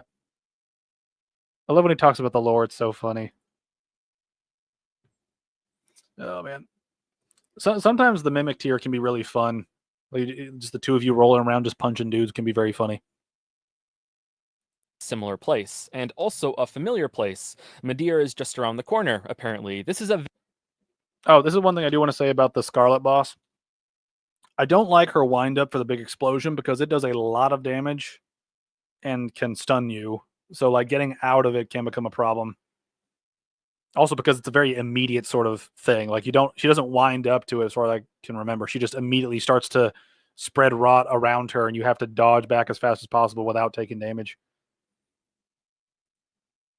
I love when he talks about the Lord. So, oh yeah, I already read that. Oh man. very long drop as a tension building introduction into a very large area, only for the boss to ride into view and make you squint in the distance. This is an unexpectedly small adversary that only gets bigger for a few moves, and even then, he's not really that big. It feels like a truly gigantic, monstrous phase 2 is missing here, and considering how much the DLC does feel unfinished, I wonder if that was the intent, but I still like the fight a lot on my second time through. The double coordinated attack from both the knight and the horse was a highlight to learn how to properly punish, when the horse didn't spawn behind the knight at least. Jumping the fire was awkward, but I appreciated a slightly clearer than usual use of the jump for a fight, and its weapon was a fun nod to Orphan of Cause. Or some say Cosm. For a brief intermission, here are Yeah, talking about that fight in particular, I found that fight to be really annoying because the boss is so like the boss feels like you're supposed to be on a mount when you fight him because he spends a lot of time running away from you. And that's something that I always found weird about that and the Elden Beast fight. And I know they added Torrent in the Elden Beast fight, but at this point I just say fuck mounted combat in general.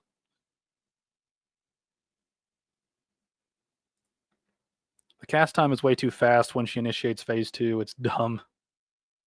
It really is. That fade into Meteor's arena was so good. Oh man. Anyway, he's going to go to the mausoleums, and I really hope part of me wishes for him to criticize the mausoleums, but another little part of me is like, I bet he'll praise the shit out of them for being really hard NPC fights, and I kind of want to shit on him for that, but at the same time, I don't want him to. It's that thing where I want him to give a stupid opinion. I really do, but at the same time, I don't. some passing comments on side bosses. I didn't like any of the phantom-like fights, and it's odd to me that they turned some invader encounters into rooms to find instead. The Death Knights were both pretty cool, and it was good to have these duels at the end of some side dungeons instead of a normal enemy with a boss health bar. It makes doing these dungeons again on a second playthrough a lot more enticing. Likewise, Monkey Enya, Blade of Curious George, was a fun surprise at the end of his dungeon. Jory, however, made me miserable, and as a melee build was the boss battle equivalent of trying to punch something in a dream. I do appreciate that it was a more in-depth boss at the end of that dungeon though, and maybe I was just fighting it in the wrong way and I'll have more fun on another playthrough later. At the risk of making the same This is one thing. I found a lot of the dungeon bosses to be kind of underwhelming. I really hate the Death Knight healing. Like that grab it heals an absurd amount of health on those guys, and I hate that. I think pretty much all the summon, not the summon, but like the ghost looking dudes or the summon looking bosses in the mausoleums, I think are just lame. I think it's lame. I think they're just lame. I don't think there's any way to describe it. It's just random NPC with NPC AI and absurd damage and health. It's like it's that thing where it's just like, okay, here we go again.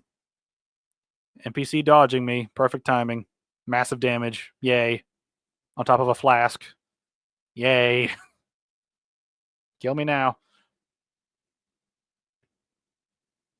joke as every other critic and reviewer, Mesmer is simply a mesmerizing fight. This is what Millennia should have been in my opinion. He even has his own firefowl dance that is better than waterfowl in every way, including the visuals.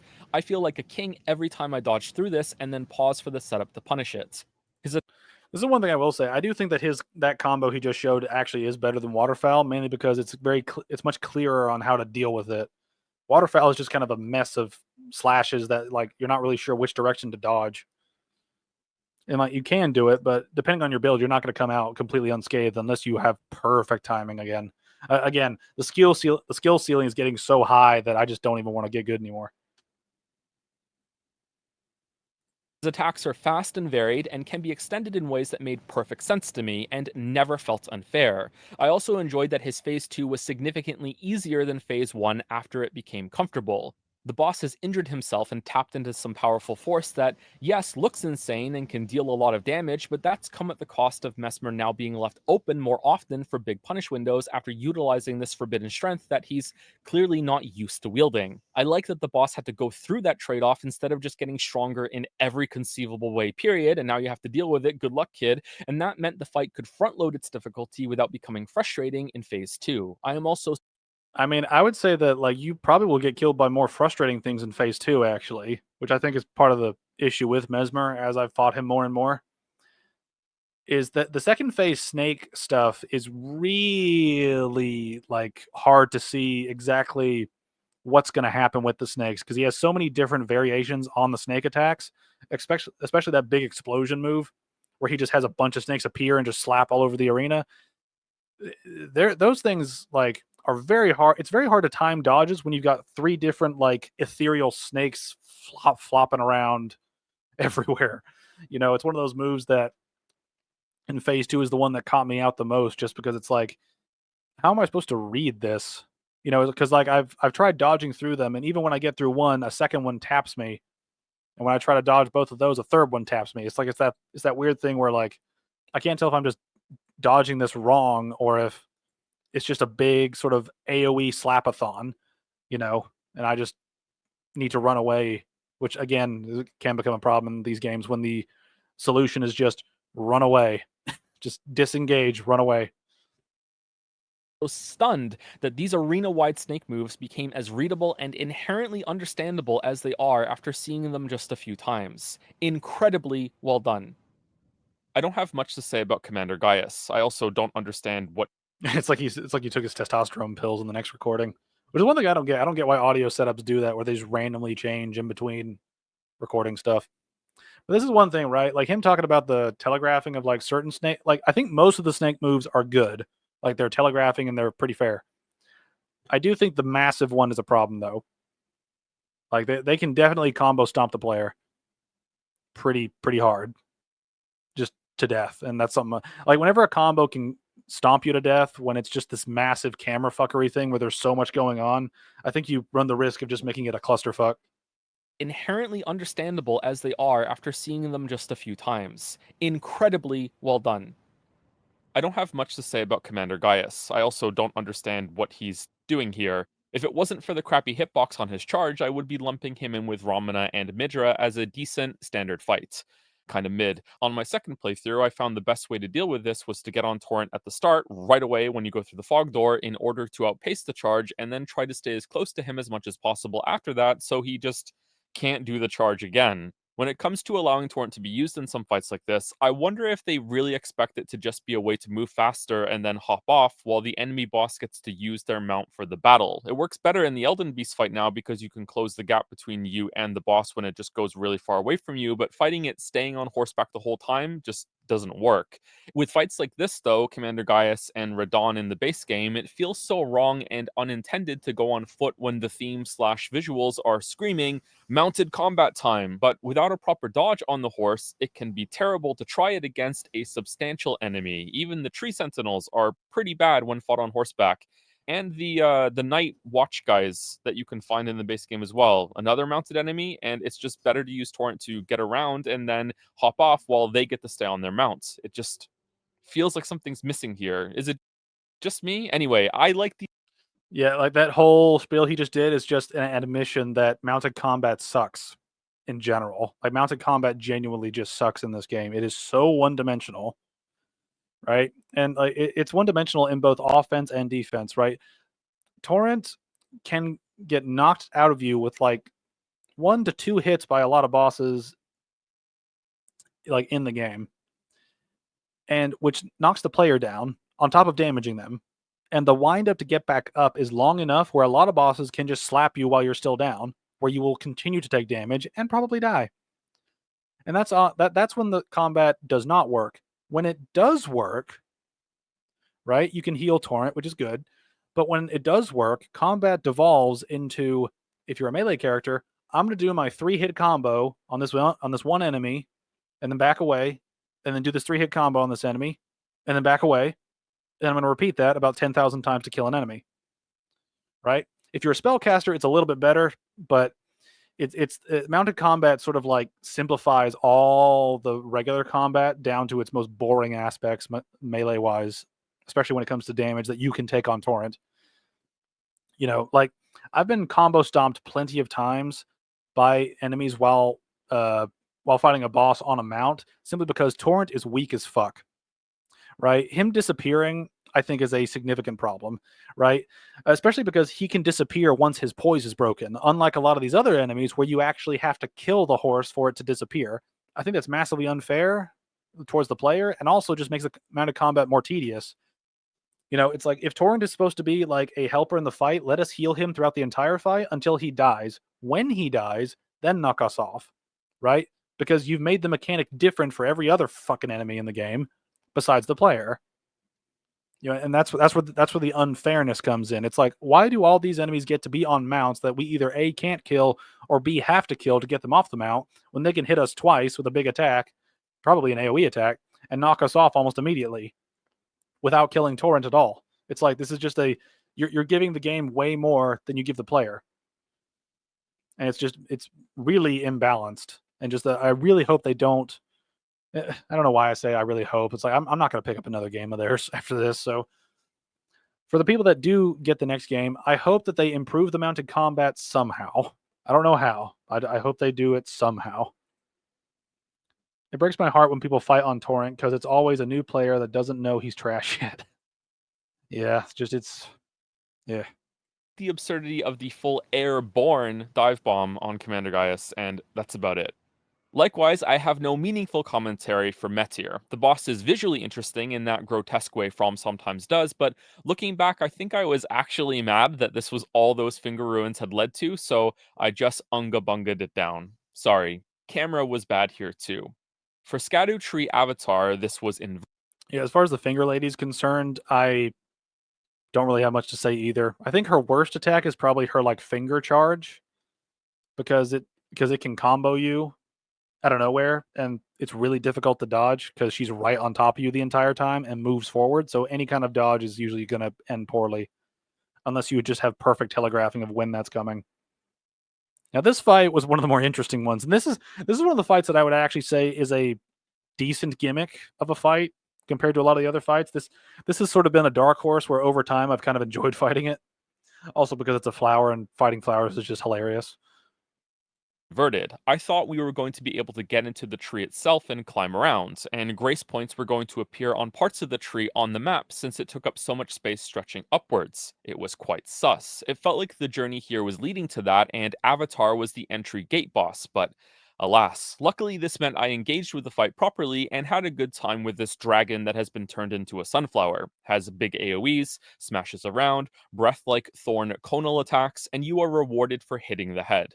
Dragon fight.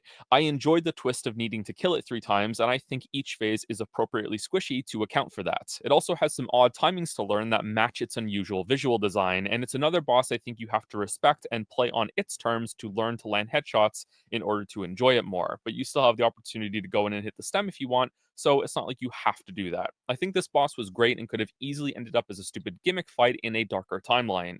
Instead, it flourishes as a great alternative boss type from the usual archetypes that still functions as a normal fight. It was also nice of From to have Witcher music for this boss. Really makes me feel the overwhelming sense of dread about a ridiculously overdue project weighing down on the fight, just like the dying, overbearing tree above us.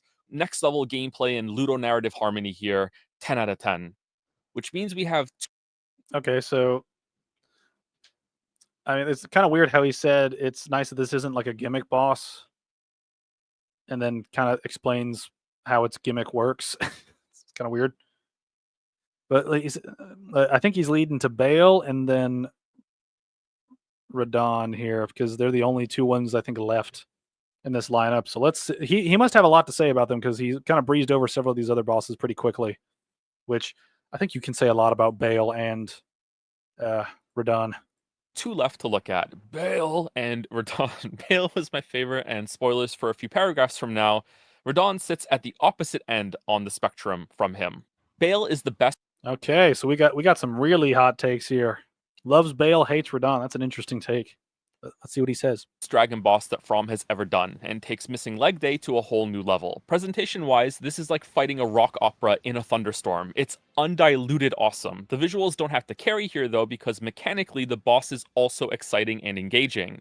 Bale is aggressive enough to not feel like an animatronic theme park attraction that you get to hit between his movements, but also not so relentless that it feels like he never stops attacking. Although there are some strings in Phase 2 that can go on for a bit if he decides to chain certain attacks back to back. It's never as bad as Midir, who had a habit of doing frontal rampages off screen, sometimes in close succession, or even one after the other, and you just had to watch, which I think I remember complaining about in my Ring City review.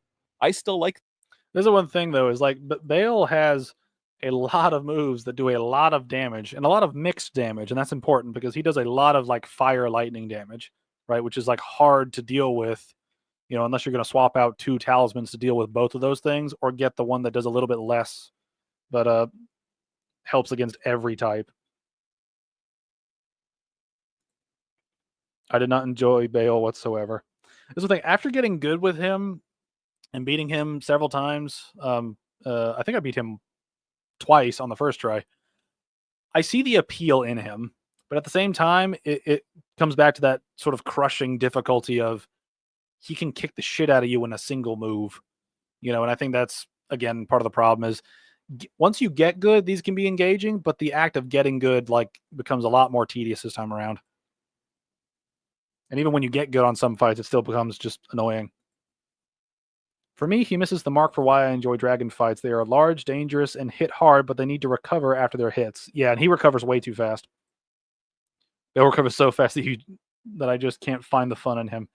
Yeah, I mean, when he does his big combo, when he flies around, and then he lands, it's like you've probably got enough time if you're running in the correct direction and successfully dodge his attack and are in the right part of the arena where he doesn't go completely across it. All those things besides the point. You might get one hit in, and then he'll begin another combo. It's like, oh my god. And this is one thing that he benefits from just by being a like monster enemy as opposed to being like a humanoid, is that he doesn't have any of the dodge BS that a lot of the NPCs have. But again, this is one of the problems with his fight in general, I think, is that several of his I've noticed upon playing him that several of his attacks become very baitable. Sort of depending on what your strategy is. So similar to Midir, Midir can be a tough fight, but a strategy that keeps him in line basically is the head poke strategy, where you stay directly in front of his head, and anytime that he doesn't attack, you hit his head once and then back up, but stay in front of his head. That leads Midir to do several specific attacks that aren't too difficult to dodge, and he won't go on his long rampage as often as normal, right? If you just try to hit his legs or whatever. With Bale, there's something similar where if you poke at his legs, he will often do his fire breath attack that goes straight down and kind of basically does an AOE around his legs. You can bait that out over and over and over, and I've done it a few times, where you can bait that out, hit him a couple times, back up, and then just repeat that a couple times. It works pretty well. My biggest problem is that the lock-on point is his head, and there's no other lock-on point as of the time of recording this. Now, granted, I haven't played Elden Ring for probably a week or so who knows? Maybe there's an update that fixed it. But it is a thing where some attacks of his can be baited. I think the biggest problem with Bale are just all of the attacks that are massive explosions that if you miss time can one-hit kill you. I think those are the ultimate problem with Bale. He just has so many moves that are basically one-hit kill moves. And sometimes those are a part of a combo. Like his jump up in the air and breathe fire everywhere sort of attack is one of those, where it just does absurd damage. And the second and third attacks in that combo can sometimes one-hit kill players. And I think that's the ultimate problem with Bale, is I think he just hits too hard with some attacks. And it's one of those things where you miss time one thing, you have to reset the fight because you died. It's like, thanks. Namely his grab. What the fuck, Bale? You have a one-shot grab and you can recover from it in an instant when I dodge it. Yeah, his grabs telegraphing is fair. The movement and connection of it, I think, is a problem, but I think they might fix that in a patch. Seems like the hitbox can be a little wonky. But his hitbox with summons on that, or not his hitbox, but his wind up with summons on that fight, on that attack, are very bad. I had an experience where I was fighting. He was looking at a summon, began his telegraphing for his grab, and then immediately turned to me and grabbed me and killed me.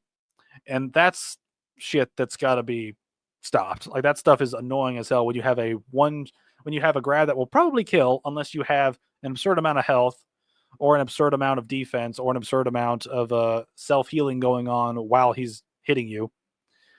But just that's got to stop. You got to stop the one-hit kill combo moves, right? Or the grabs that just insta kill you, right? That shit's got to stop. Especially when it's telegraphed against an enemy and then immediately goes to you when you're not planning on him hitting you. It's just a bad summon AI fuckery mixed with insta kill grab. Or not insta kill, but like basically a one tap kill move. It's just why. Yes, I already read that. All right. That fight, but Bale takes the new Dragon Crown and shows a big improvement on From's part. Best boss of the DLC. This is an easy S tier, but keep the presence of camera issues simmering in the back of your mind for a while longer. This is one thing too, is I've noticed that he's doing a lot of damage with his two great swords, which I went through a game with two great swords. Does Bale, like, do the DLC bosses have the mechanics where if you use a summon, the health defenses go up for the boss? Because I've had like a dual wielding like glass cannon build like his, and I'm not doing nearly as much damage as him with almost maxed out Skippy Tree fragments and upgrades. It's like I don't understand how he's doing this much damage. Flashback to Vengaris getting one-shotted by Radon's grab. Yeah. Technically, it was two-shotted, so I will give a little bit of a pass with that, but I do think that the grab essentially killing you on the second grab, I think, is stupid. The grab's probably proximity moves, so while winding up the grab, the AI check the proximity and grabs you instead. Yeah, but I mean, again, it's just when he's telegraphing to grab someone else and then immediately snaps to me, it's like, bruh. I wish the AI would be more consistent with who their target is, right? Like I've had a lot of problems in this game where AI is targeting summon and then one random spurt of their attack goes towards me. You know, it's like I would like some consistency. Now, you can clearly tell from my footage that I did not completely master these fights, though I did come close to no-hit killing Bale and would have tried longer for that if it wasn't for two moves that I think are too frustrating to deal with right now, the sudden fire breath turns and the quick roar, the former of which I am convinced is bugged, but we'll see how it goes. I very rarely beat a boss hitless on my first or second playthroughs, which is what I base these critique videos on, because I don't think it's a good representation to do a big video on this when you've played the game for 1,000 hours or so. But an important I like how he like panic rolled throughout that entire combo and made it when trying to time it will lead to death sometimes. I feel like he got really lucky in his playthrough of this, like because with the jump attack spamming of Rolana and then Bale completely missing him with one of his hardest hitting attacks, I think is very sort of it's very lucky on his part that he didn't have to deal with that stuff. on my first or second playthroughs, which is what I base these critique videos on, because I don't think it's a good representation to do a big video on this when you've played the game for 1,000 hours or so. But an important milestone to me when it comes to learning fights is looking back at my time with them and thinking that I could beat them hitless or fully master them if I put in a bit more time to refine my gameplay. This is usually how I feel after beating a harder boss, oddly enough, since I have to learn more over many attempts so I can respond to almost everything in order to get a kill. Meanwhile, the easier bosses can just be burst down sometimes or fall over just after a couple of attempts, even with some careless attacking. Said another way, when I look over my footage and see my mistakes, when I got hit or missed an opening, I can say to myself, damn, I got greedy there, or I mistimed that. I know I can do better by responding earlier, or using a faster attack on a punish window that I thought was longer, or using a charged attack when I realized the window can be made bigger if I sidestep instead of dodge, and so on. This is the process that I go through. This is why much of my praise of these bosses was samey. This is how Souls combat works to me, and these bosses are variations on that in the same way that an FPS can be boiled down to run, aim, and shoot. Your options are fairly limited, and the gameplay is the learning process of figuring out how to dodge, weave, and punish in the midst of the amazing, spectacular assaults that the bosses throw at you.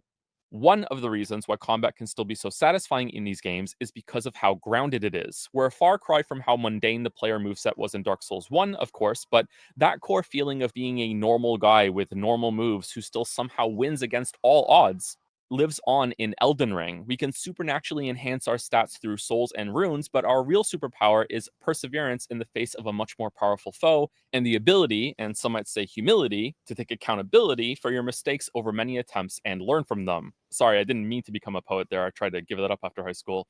Speaking of accountability, this is tied to the biggest mistake I think I made in my first video on Elden Ring. I can look at my attempts for some of those bosses and have no idea what I'm doing wrong, even for some moves after I've killed them. And that specifically is the issue I have with those bosses. I didn't speak enough about this learning process being the thing that was too hard. I also didn't qualify that statement enough, and more importantly, I didn't give enough respect to speedrunners and challenge players. Honestly, I didn't think they'd care and know my critique doesn't apply to them and their approach to fights. I said this single line: I know there is a way to do these fights hitless if you're patient enough. And I thought that was all that was necessary. Not so, not by a long shot, and I'm sorry about that, that was wrong of me. Let's circle this back and connect this point to the final fight with Radahn. I really liked phase 1 of this fight. I've heard this cross-slash attack combo is nigh undodgeable, and my experience was definitely in line with that, but It is dodgeable, I must say, but I do think that it is one of those things where I think it depends on your positioning when you dodge it, because there's like a slight window where, like, because it's one of the things with some of Radahn's early attacks in the first phase is that some of the attacks have a uh, proper window for dodging and punishment, and sometimes it feels like some of his combos feel like the dodging is very like position based, where unless you get really lucky with your positioning, he's probably going to hit you with that super fast recovery, right? And several of those combos have that, where it feels like a lot of the time you have to dodge in a very specific place to make that attack dodgeable, which I think can be a problem when the window for success is so small. he didn't do it that frequently on me, and I'm guessing it's bugged and hopefully will be patched later. He was a step up in aggression and damage from the rest of the DLC and had a few moves that were tricky to figure out, but didn't take too long to get down. Then phase 2 happens and we're snapped right back to the worst parts of the base game boss design. It turns out FromSoft also has a great amount of respect for challenge runners, specifically the ones that play with a blindfold on.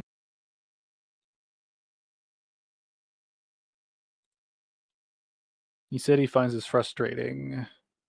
I don't think it lives on in Elden Ring, whereas I enjoy the grounded feel in the previous games. I feel almost too grounded in Elden Ring.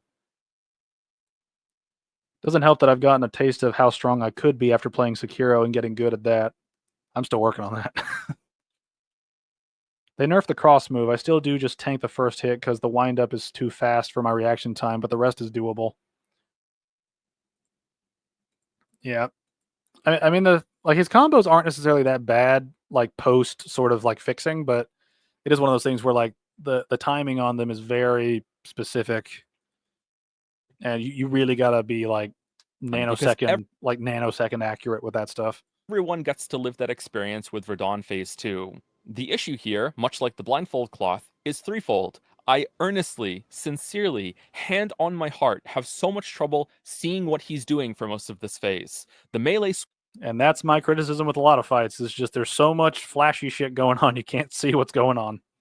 swing after effect light pillar vomit is so obtrusive that it was more of a learning process to play around it not getting in my eyes by keeping it off the screen with movement than it was not getting hit by it with my character in the game.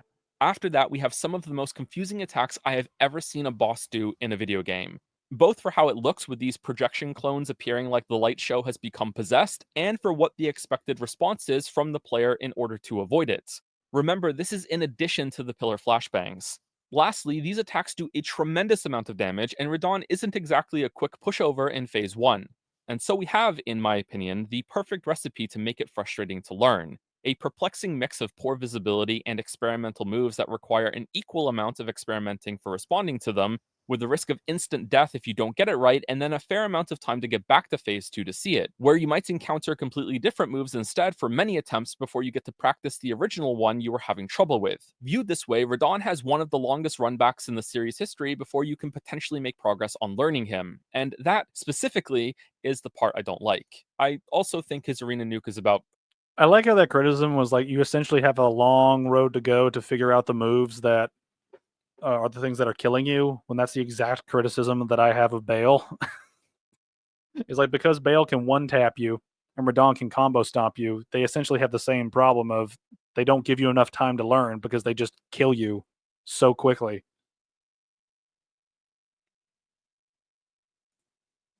It's doubly annoying that some of his moves have similar windups, but it can either be really delayed or lightning quick. Yeah, that's another problem. I think one thing too is just the combo stacking in his second and third phases with the light coming after his melee attacks, I think is a telling sign that they are just doing everything in their power to make him fucking hard. I think that's just a perfect example of just them just like this fight is the epitome of the triple E that I mentioned earlier with the expand, extend, explode. It's like they expand his moveset by giving him longer combos. They extend them with the longer combos, but then they also like have them have an additional combo after the combo throughout the entire combo. And then he's got so many moves where things just explode. It's like holy shit from. I think the worst part about this fight too is that they took a boss that a lot of people liked and then they repurposed him to make their hardest fight, quote unquote. And they ended up making sort of a mockery of the Souls series in the process. Miyazaki, do everything times 16. Yes, that is very accurate. half a second too fast to have a fair shot of getting out of it in time if you're attacking in melee range. Now, this still isn't quite as bad as the worst parts in the base game, unless that triple combo being undodgeable is on purpose. I did eventually, over 5 goddamn hours, learn enough to kill Radon solo, but I also feel like it was a pretty lucky attempt. One of his attacks didn't hit me because of the lumpy terrain we were on, and it was enough to let me get in a cheeky hit that led to a stagger, and then a kill. Kind of clutch, actually. It was a cool moment. Even so, I think I learned enough of it that I had a workable but suboptimal response for most of the moves. Finally, after all those hours. And I also enjoyed that, like Bale, Phase 2 is a progression on the boss's moveset from Phase 1 instead of a complete replacement. For Bale, it feels awesome, like you made the dragon angry and you forced him to take you seriously, and you've earned his attention and therefore his full power sets. And for Radon, it's cool how Mikola is complementing Radon's attacks now instead of entirely taking them over.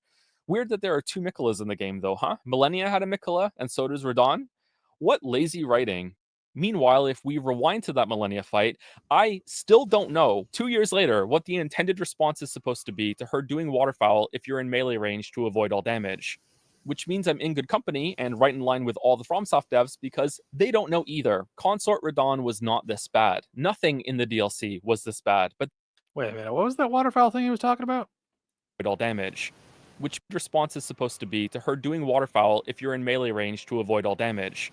Which means I'm in good company and right in line with all the FromSoft devs because they don't know either. Consort Radon was not this bad. Nothing Consort Radon's way worse than that, dude.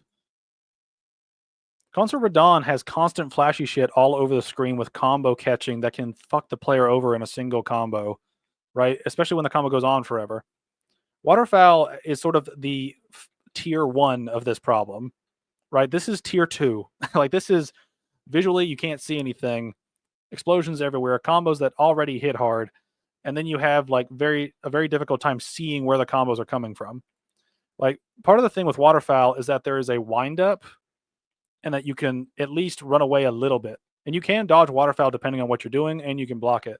Now, this thing is blockable as well, but this is essentially the same problem, but just cranked up with extra damage and just extra hits in the combo.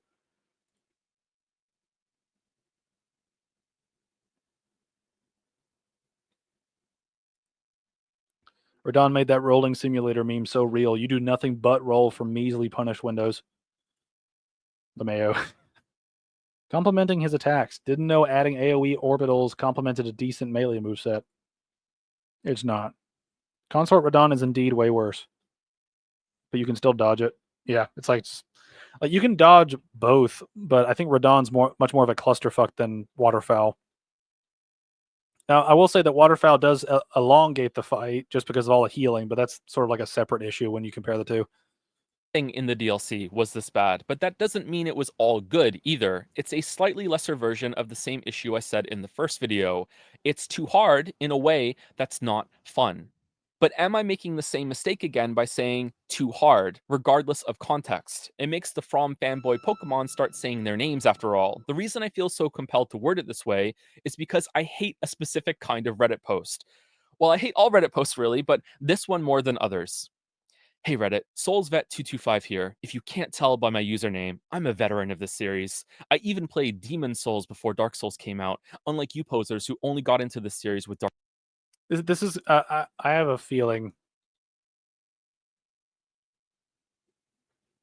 I have a very very strange feeling about what this whole comment is about.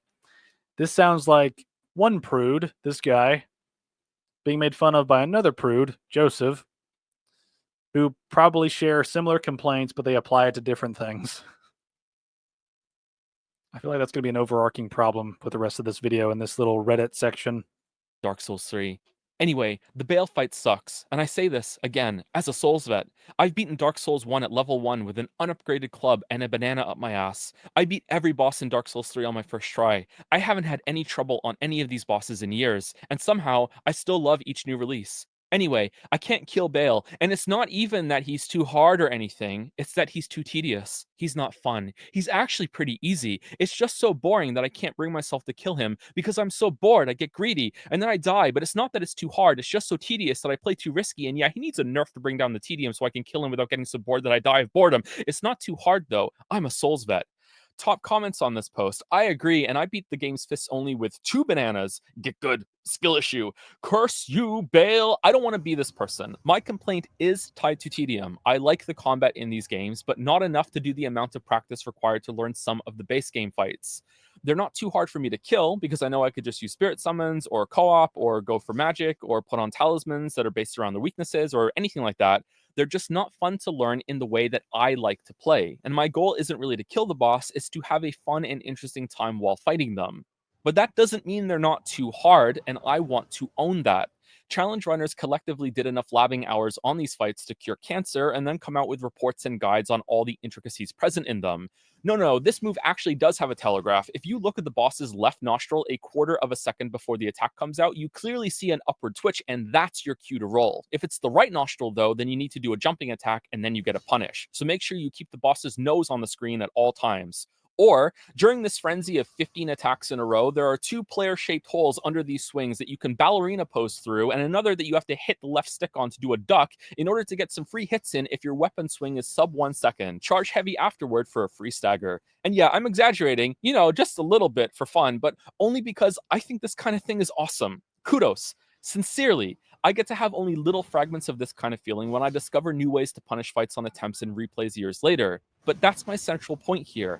I discover them. I want to do this myself, on my own terms, with my own process, without guides or dozens of hours of my time on just one fight. And that was my central criticism that I didn't make clear enough in the base video. Some of the fights are too hard, sometimes for different reasons, for me to be able to do that without Google. 2 examples. I think this is one thing that I think has been a problem, and I will agree with him on, is that the fights don't give you enough to differentiate movesets sometimes, and they're so hard to the point where learning becomes a chore, right? Like you can learn a lot of moves in various fights in the previous games because they don't one-hit KO you most of the time, right? Certain bosses aside, right? Pet of Chaos, looking at you.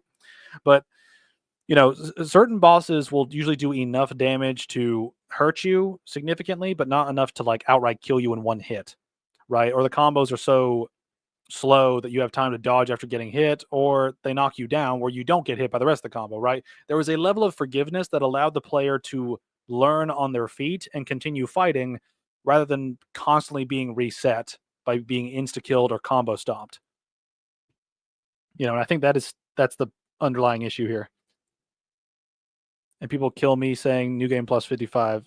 It caps at plus 7. Well, I mean, like, I think if you keep track of it to that point, I think you're a little obsessed. But yeah. Yeah, and Bale is overtuned. Like, I genuinely think that Bale's numbers are too cranked. I feel like over time they will decrease it a little bit.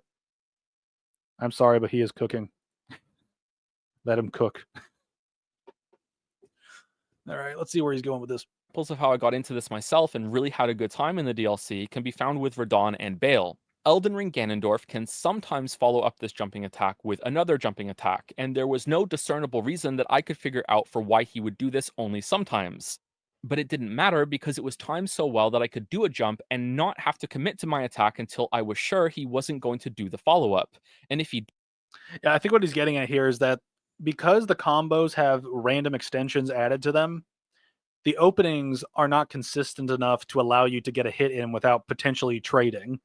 Which I think is what, like, that combo he was talking about where he jumps up in the air and slams down and then may or may not follow up with another slam. The opening to figure out when that next slam is coming versus when it's not coming, like, is only big enough to maybe get something of a hit off before he starts a combo while you may be recovering from an animation, right? So like the timing is still, like the timing doesn't give you enough opening to allow you to attack and still safely, like, when you succeed at this encounter and figure out the attack, certain attacks you won't be able to get in because you're playing it safe, right? As opposed to having the attack be clearly telegraphed through something, you know? did, I could just land, roll, and jump again this time with the attack queued. It was one of my favorite things to learn in the DLC and added to that flow state idea of the player reacting to the boss's reaction of what you're doing. I could anticipate this behavior and hold the attack until the very last second and get my damage in no matter what. Bale, on the other hand, shows how much better the DLC fights can handle changes in a boss's behavior based on the player's positioning. It makes perfect sense that if you're closer than usual to the dragon's head while he's breathing fire, that he would cancel it into another attack, instead of stupidly continuing the fire while you just wail at his eyes. Just like exhaling fire at the ground below his torso would be a perfectly reasonable response if you're trying to stay under his claws for free damage. These make sense to me in a way that some responses and extensions in the base game did not, and they're also timed better for proactive play, in my opinion. I understand more now what people were saying about these bosses being awesome if you put more time into learning them in this way, because the DLC provided enough of that experience with challenging encounters that were far more approachable and fun to learn.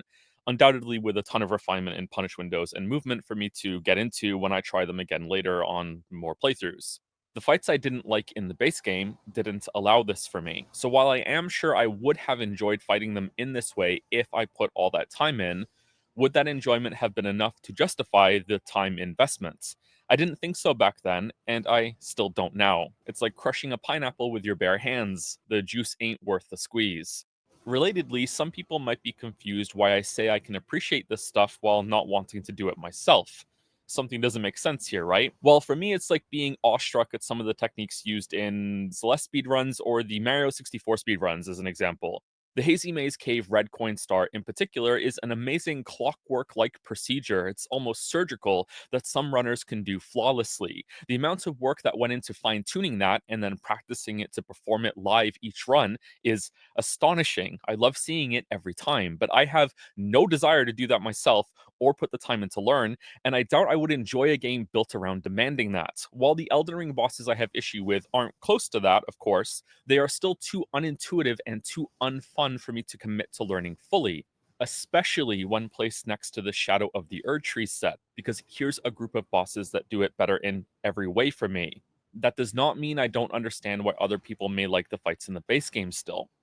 But with that said, I also have to clap back a bit here because I'm not convinced the playstyle challenge runners found for these bosses is actually intended. DLC content in FromSoft games is usually a step up in difficulty and complexity, not down. And since you can burst the base game fights much easier, I can't stop myself from thinking that some of the moves they have are just overtuned or poorly animated, like Radon's cross slash here in the DLC and Millennia's waterfowl in the base game. And some crafty players found ways to play around them. It is not reasonable to me to conclude that this is the intended way of beating things when it's not communicated at all, while the game tutorializes way more obvious stuff like the weak points on these DLC enemies and the stealth section, and again, that the DLC bosses do not explore this design any deeper as the intended method of learning them.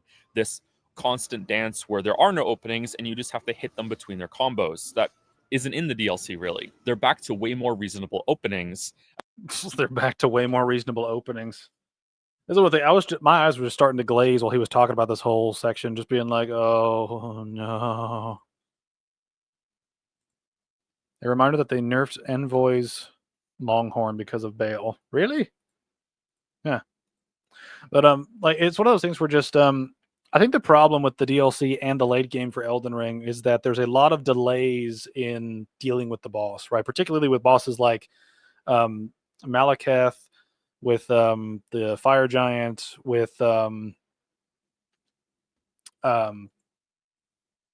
Radigan's a good example. Elden Beast a good example.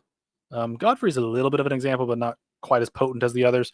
And then you get the DLC stuff where you have Bale, and then you have Radigan, or not Radigan, Radon 2.0. You know, where it's a where it's a thing where the boss is doing the boss spends so much time doing moves that damage you that you don't really have an opening to punish it. You know, or you run the risk of getting insta killed if you try to attack the opening. Right? It's like the openings are only usable for like very specific builds that do very quick attacks, which many builds don't have. And it's one of those things where I think that the DLC kind of one ups that problem by giving, like with Bale, you know, where he has this big combo and all these explosions and shit, and then you can get like one, maybe two hits in, depending on your build, and then he goes back to do another long explosive combo. You know, it's that kind of thing where just the fight becomes tedious over time because you spend, you know, rather than spending, you know, a third of the time getting a hit in compared to dodging, now you're spending like a sixth of the time getting a hit in versus dodging or running away from an attack. The ratio is probably getting bigger for some bosses, depending on who you ask. You know, it's just like the fights take so long to get through because you're trying to avoid the boss, right? Like to like avoid their attacks and stuff. But it takes so long for them to finish a combo or to get down on your level to be attackable that it kind of undermines the whole point of having a combo with openings in that, like within the combo. You know, like a good example of what I think could have fixed one thing simply is like the Radon 2.0 big AoE, the golden light AoE, right? I think if he was left on the ground floor, that would give players an interesting dynamic of, okay, am I going to risk the explosion to do extra damage to Radon, right? Or am I going to run away and avoid dealing damage to him, but also avoid taking damage myself, right? That's the give and take of this series is like, um, you know, commitment to decisions and the risk versus reward, right? That ties into the mechanics. When he floats up into the air with where many builds can't hit him, that makes the solution very simple. Dodge the attack however you can. Like, there's no debate about like should I risk dealing with this so I can hit him, right? Some builds can't hit him because he's too high up in the air, right? Or they just try to get under him, tank the damage, and then damage him anyway. You know, it's one of those things where the strategy gets sort of nerfed whenever you make bosses that leave you on the ground for long periods of time while they do an attack. You know, again, the Bale one where he flies up in the air and all those fire orbs come down to hit you before he slams down and then gets a bunch of AoE little things that pop up here and there. It's like it's such a long combo to punish that you spend most of the time just holding a button or pressing a button to get away from it. You know, and I think that becomes tedious the more you do it. And I think they've done it a lot in the DLC and a lot in the end game of Elden Ring, which I think where the ultimate issue lies. You know, it's just it takes so long to beat the bosses because they just keep creating arbitrary things that extend the fight, whether it be self-healing in Melania's case, whether it be the fire giant having those massive flaming AoE things that can be difficult to dodge, right? You know, like it gets to a point where you're making the player run away from the boss so much that you probably spend a good percentage of the fight just away from the boss, like not even dealing with them. You're just running away because they keep exploding or they do something similar. And it's that kind of thing that makes the bosses feel the same after a while, where just big spam of massive damage, massive AoE pool, massive hitbox, in a combo that goes on forever. Like these different mixing and mashing of these overpowered things just ends with the same result of these moves are just overpowered and take forever to deal with. It gets old. It gets old putting up with the same bullshit over and over and over. I think the damage is just cranked way too high. It was a fear I had for the DLC that they would lose control and just inflate the damage, which they absolutely did. Sadly, they did exactly that, boosted the damage to absurd degrees, making learning through bosses extremely sluggish and piece-by-piece-esque. Yeah, it's just a lot of arbitrary extensions of playtime, but just making things ridiculously over-damaging to the point of insta-killing players or combo stomping them where they have to spend a lot of time getting back to that combo that killed them. And again, a lot of this stuff just comes back to extending the fight as much as possible.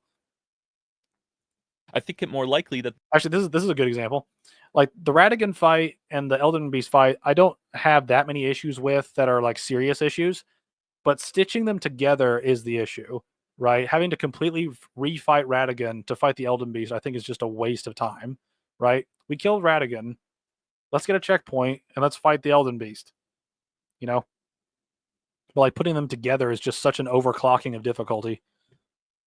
the base game was just rushed in places and imbalanced with the back end of bosses. I wonder if they weren't all stacked together in a tight clump at the end, with Fire Giant also being pretty bad in his own special way, that I wouldn't have found as much to complain about. Remember, and I really hope this doesn't come across as gloating because I don't intend it to be such, we now have torrents in the Elden Beast fight when some fans just spent the last 2 years swearing up and down that it was for sure a part of the legendary vision of the game that we just didn't understand. It's beyond reproach, and so on. Either they legitimately forgot and had to wait for 2 years to slip the change in with the DLC so it doesn't become the focus of too many conversations, which absolutely worked if that was the intent, or they couldn't get arguably the most important boss fight in the game, it's the climax, working properly until now, and just shipped it as is and left it for 2 years. Either way, it's a huge WTF. Similarly, the Great Runes are still objectively bugged to this day and do not grant any buff or benefit whatsoever without having a rune arc activated. Or far What the fuck was this rune comment thing? What? Like the whole thing with the Elden Beast fights, I think is a good example of just they didn't bother doing it. I feel like this one thing. I feel like the Elden Beast was designed to be the way it is and run around just because a lot of bosses run away from you. And then after the fact, they found out, oh, players don't like it running away so often. Let's just give them torrent to deal with it. Like I feel like it was a reaction, not a plan. It's just annoying. Having to fight Radigan and Elden Beast is pretty much what encourages me to pest thread Elden Beast every single time. I have to win that fight because if I don't, I will have to do Radigan from the top. Yeah. Keep watching. We will keep watching. I think it just means that the Great Rune should give you a lesser buff before you have to pop a rune arc. I can agree with that. I can kind of understand that. I mean, but it's one of those things where I'm kind of like half and half on that. Like I think that having them should give a small bonus and activating them should give a bigger bonus, right? Like for Godric's rune, for example.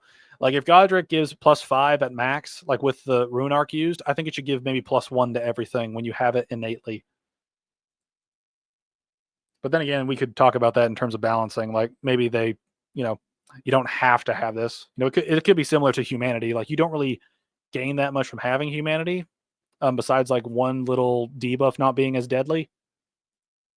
But like and I'm talking about like what the player gets out of it directly, not like what they buff with it. But like this is one of those weird things.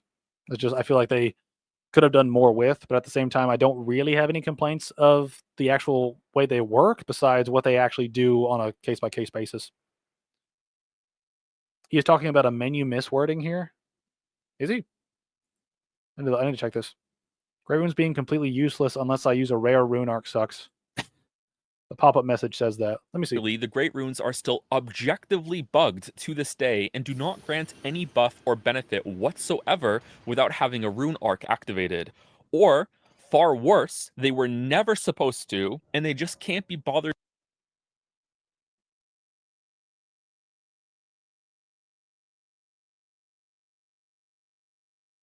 Okay, yeah, okay. You see that makes sense. That's confusing, or that is confusing. Yeah, that's one thing that I miss like every time I play this game is I keep forgetting that pop-up menu like is confusing. Like you assume something comes from the Great Runes. Fixing a single sentence in a tutorial. How much more in the base game is not working properly in this way, or just needs some tweaks, and From just isn't doing it? If they can't find the time or willpower to update a sentence, how must they feel about really complex issues like boss timings or telegraphs or animations that maybe aren't working properly? It's hard to take this seriously, even though I swear to God I really try, when some people take these talking points and run with them so far that they'll defend Waterfowl Blade when, again, it doesn't even have a developer intended way of dealing with it when up close.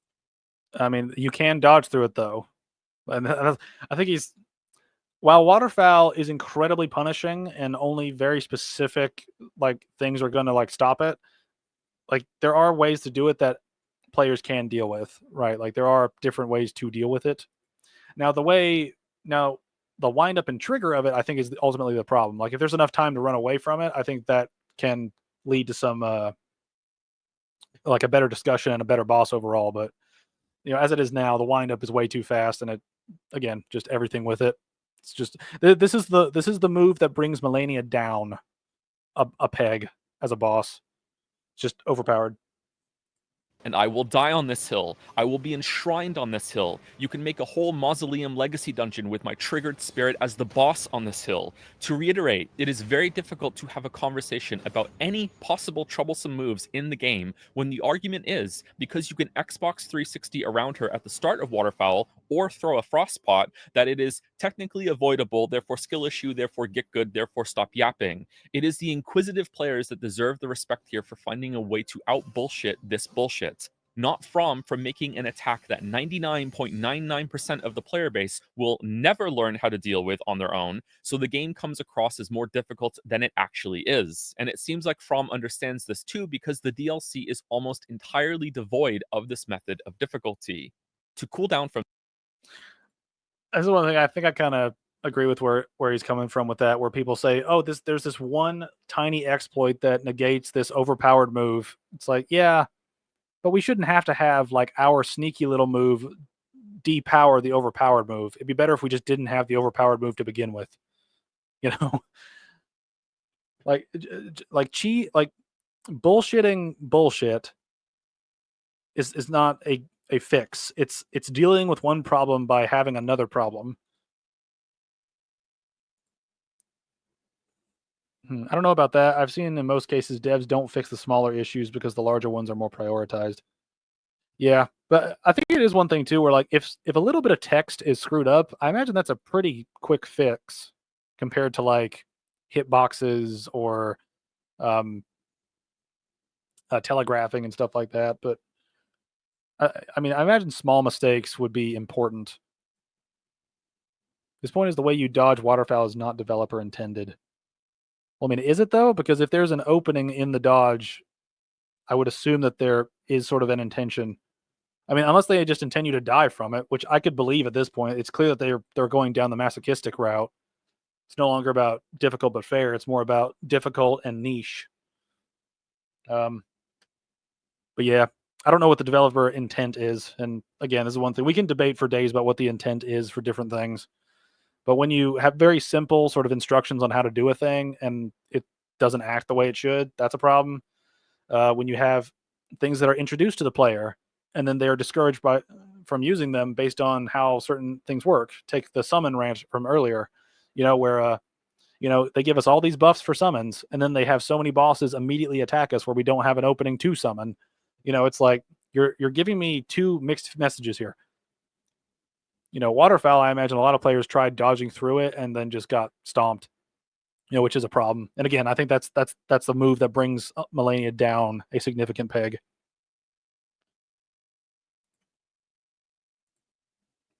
All right, let's see if we can finish this video. I'm ready. From this, I want to be clear in saying that I'm not proposing the way some people have found to engage with these bosses isn't legitimate or not fun. It's just maybe not intended, and those are two different things. From someone who is just starting to dabble in no-hit runs all the way up to Ongball, hope I pronounced that correctly, schooling every boss in the game in multiple ways to the point that you start feeling sorry for them.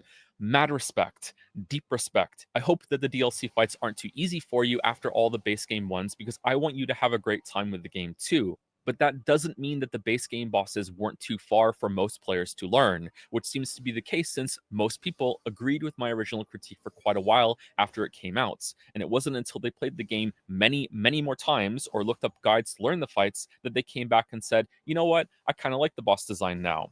I think this new DLC set of bosses is in a great place between base game Elden Ring and Dark Souls 3. Most players aren't going to have to resort to looking up guides and can learn the fights themselves. It might take a while because they're hard, but they can still do it. This is a wonderful happy medium. Except for Radon Phase 2. I don't think I'll ever bother fighting him again. Here are some more mistakes in the original video before we wrap this up.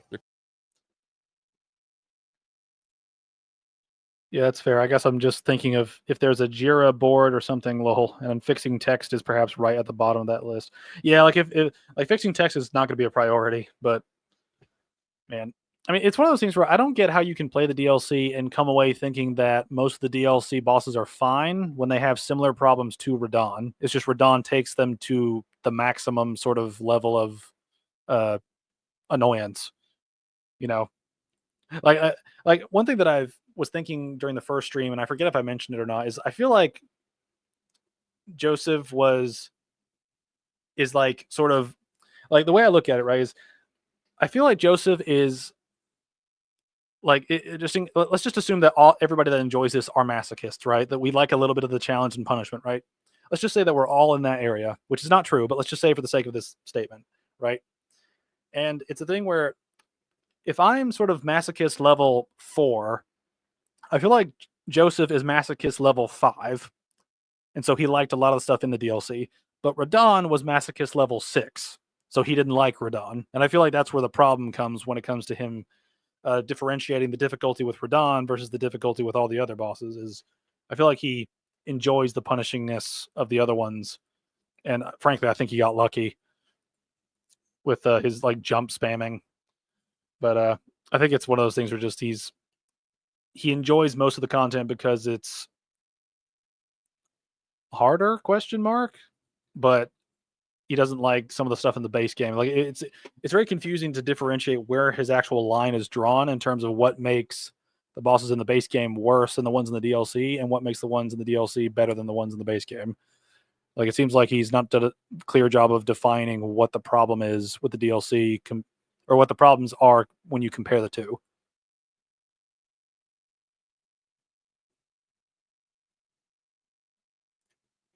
But fair enough. Any dev or whatever could fix that code in like seconds. Yeah. Well, I do know that like they have to roll out updates on like a particular, like they don't typically roll out singular updates like whenever they're ready. They usually do them in chunks, just so it's easier to like update everything at once. But yeah, and like I said, and like we said, like it's text, right? So it might be confusing, but players will probably figure out that you don't gain a blessing until it's like used. So there's again, it's bullshit, and there's a way around it. But the fact that it exists is a problem. Do you think Joseph makes good points overall? Like, I get we can nitpick his critiques, but overall, he has some good takes and doesn't turn up people away from games, at least from the content I've watched. Well, I mean, I think that depends on the video in question, right? Like, I think, like a lot of the stuff that he said in his Elden Ring video, like his initial Elden Ring video, like I agreed with several of his points, right? But and some points here I've agreed with, here and there. I think it's just a thing where I think he spends a lot of time trying to sort of explain why he thinks. I think I think he spends a lot of time trying to explain his opinion. His opinion, right? Excuse me. And I think sometimes some of his opinions we can agree with, and some of them we can disagree with, right? But I think one of the problems with his content is that it is sort of very opinion focused, and that can result in some things that come off as reasonable, but we can disagree, versus things that are just way out there and strange. Like, I would love to watch his Soma video at some point and react to it because from clips I've seen and other YouTubers who have covered his content, he treats horror games very weird, right?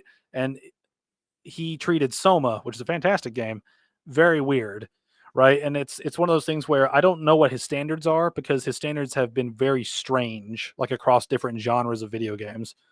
Like like I've agreed with several points in the Elden Ring videos, but I've also disagreed with a number of them as well, right? And I think this is sort of a thing where,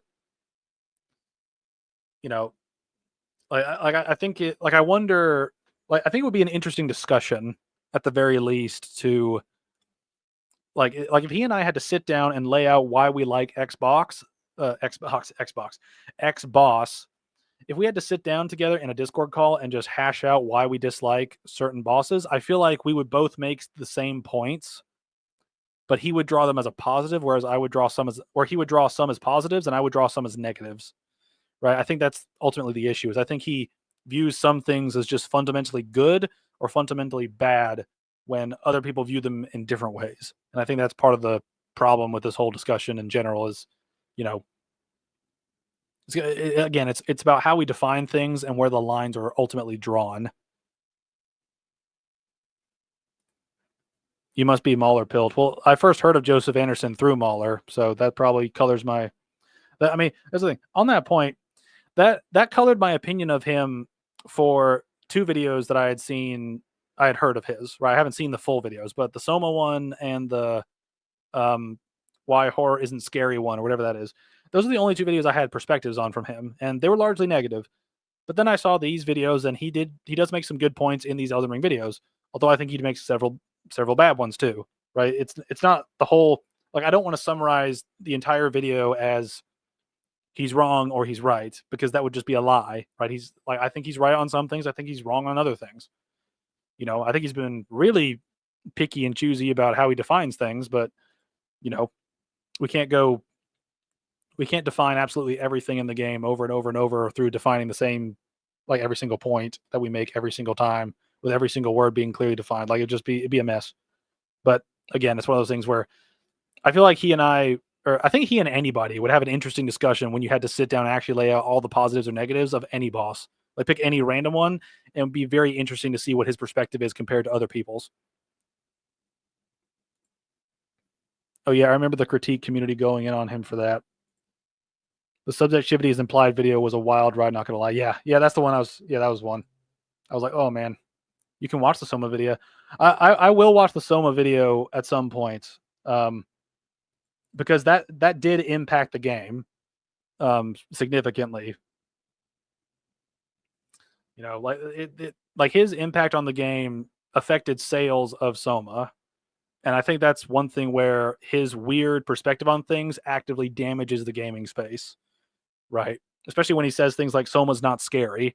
You know, it's like it's a horror game, right? Like, come on, like like his definition. We'll go over that in another stream. Okay, I will tackle that in another stream. I don't want to get on a rant right now because I want to finish this video and I also want to go eat and I need water. I'm dying here. I disagree with him, but I don't think he's like cancer or anything. Lol, just a dude with thoughts on games. Man, I've only played Soma once, need to play it again. But he praised the game so much though. And it is not. Wait, which one are you? Now I'm confused. Which game are we talking about? But anyway, we'll cover Soma in another stream. I'm sorry, but Soma's way of scaring you is just not that scary, lol. So, okay, well, this is the thing. Soma is not a jump scare scary game. All right, I'm gonna make this point very brief because I don't want to go on a Soma tangent here. Soma's horror is not in your face jump scare horror. It's not like Outlast. Outlast is jump scare horror over and over and over again. Soma is conceptual horror. Some could probably stretch it to cosmic, right? It's about the ideas introduced in it, not about the monsters going blah, blah, blah, blah, blah in your face. That's the biggest difference in Soma versus Outlast. Is Soma is that's what he said. Did he say that in the video? Because I've never heard him say that in any of the things I've seen. I need to watch the video, but regardless, Soma's Soma is about the concept of what humanity is and what happens when we try to recreate it artificially and what that can lead to. The horror comes from what happens in that situation when things go wrong and what happens when humanity is sort of left without our humanity, for lack of a better word. But we can talk about that in another stream. I'll reference that.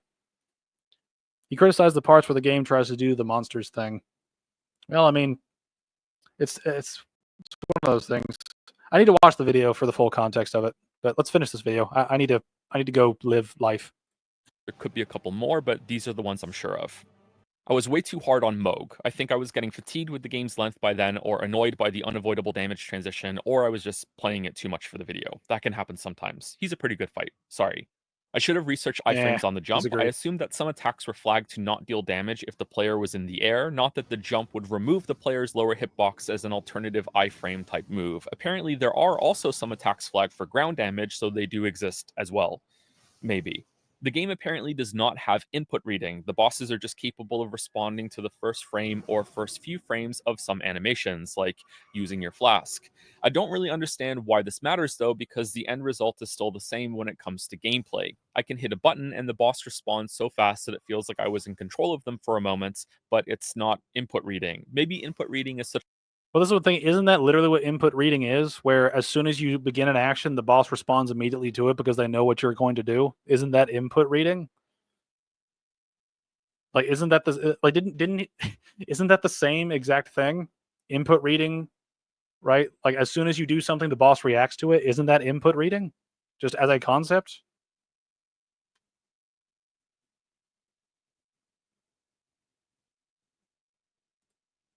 He said Soma's story is one of the best in games and it is comparable to many great novels. I need to watch this Soma video. Because several of the comments I've seen from it are people not choosing to not buy the game. He is responding to what people said. I don't know. Again, I mean, it's one of those things where it's like some people saying, well, it's like the thing where people say it's not input reading, it's enemies reacting to you pressing buttons. It's like that's input reading. Like when it's one frame apart, that's input reading. It's like, ugh. This is one thing that like reacting to his videos gets kind of confusing with because it's like I'm reacting to him saying something when what he's saying is a reaction to other people saying something. So it's this thing where I assume he's saying something until he finishes the quote, and it's like confusing. Such a maligned term in some groups that it really pissed some people off to hear it said like that. If that's the case, then I am sorry. I know it's annoying for terminology to be misused as well. To close out the video, I have two topics left that I want to discuss. The first is to state plainly that I am now excited for another game in the series again. The DLC showed me enough progression on boss design that I'm no longer disinterested or disheartened by where the series seems to be going. Not me. I'm out. And it's like a shadow hanging over the base game now instead of the other way around. But I do have a couple stipulations on that, and I still think, as good as these fights were, that there's something far better that could be made with all of Elden Ring's parts. By now, some of you are probably wondering why I haven't brought up the deflecting hard tier yet. It's a wondrous physic flask buff thing that grants you a temporary Sekiro type perfect guard for about the duration of a boss battle. I haven't tried this extensively yet because I wasn't sure if the fights would be balanced around it, and I knew I'd end up making some video about them or talk about them at some point, and I wanted the base experience and not this modified one. Either way, it makes me quite hopeful about some more options coming in the next game. I wish that it had been a foundational power added to the player character throughout the DLC, so I would know for sure fights were fairly built around it. Maybe some system of replacing body parts, like a second set of armor, so you could have a Mesmer type eye that shows you the boss's stagger bar, another eye for telegraph symbols for whether an attack can be jumped over or has to be perfectly blocked or parried. Your legs could give you a double jump and a stomp on an enemy head after jumping over some attacks to deal high stagger damage. And what if your left arm got replaced and you got a grapple line for quick world navigation? Or the game still doesn't use some. It sounds like he's just saying, "What if this was just Sekiro?" like a lot of those things just sound like things in Sekiro. Of its systems enough. The depth is there, and some players can find it after digging for a while, but I don't think we should have to. Imagine how miserable Sekiro would be if the perilous warnings were stripped away. How much tedious, protracted learning about what attacks can be jumped, demand a perfect parry, Mikiri countered, or have to be dodged or ran away from. That's what Elden Ring is right now. Or for an example that's in the game already, imagine how much unnecessary tedium would be added if the glowing critical hit points were removed from bosses after knocking them down, and you had to play a guessing game of find the weak point over several attempts and several knockdowns before learning where you have to stand.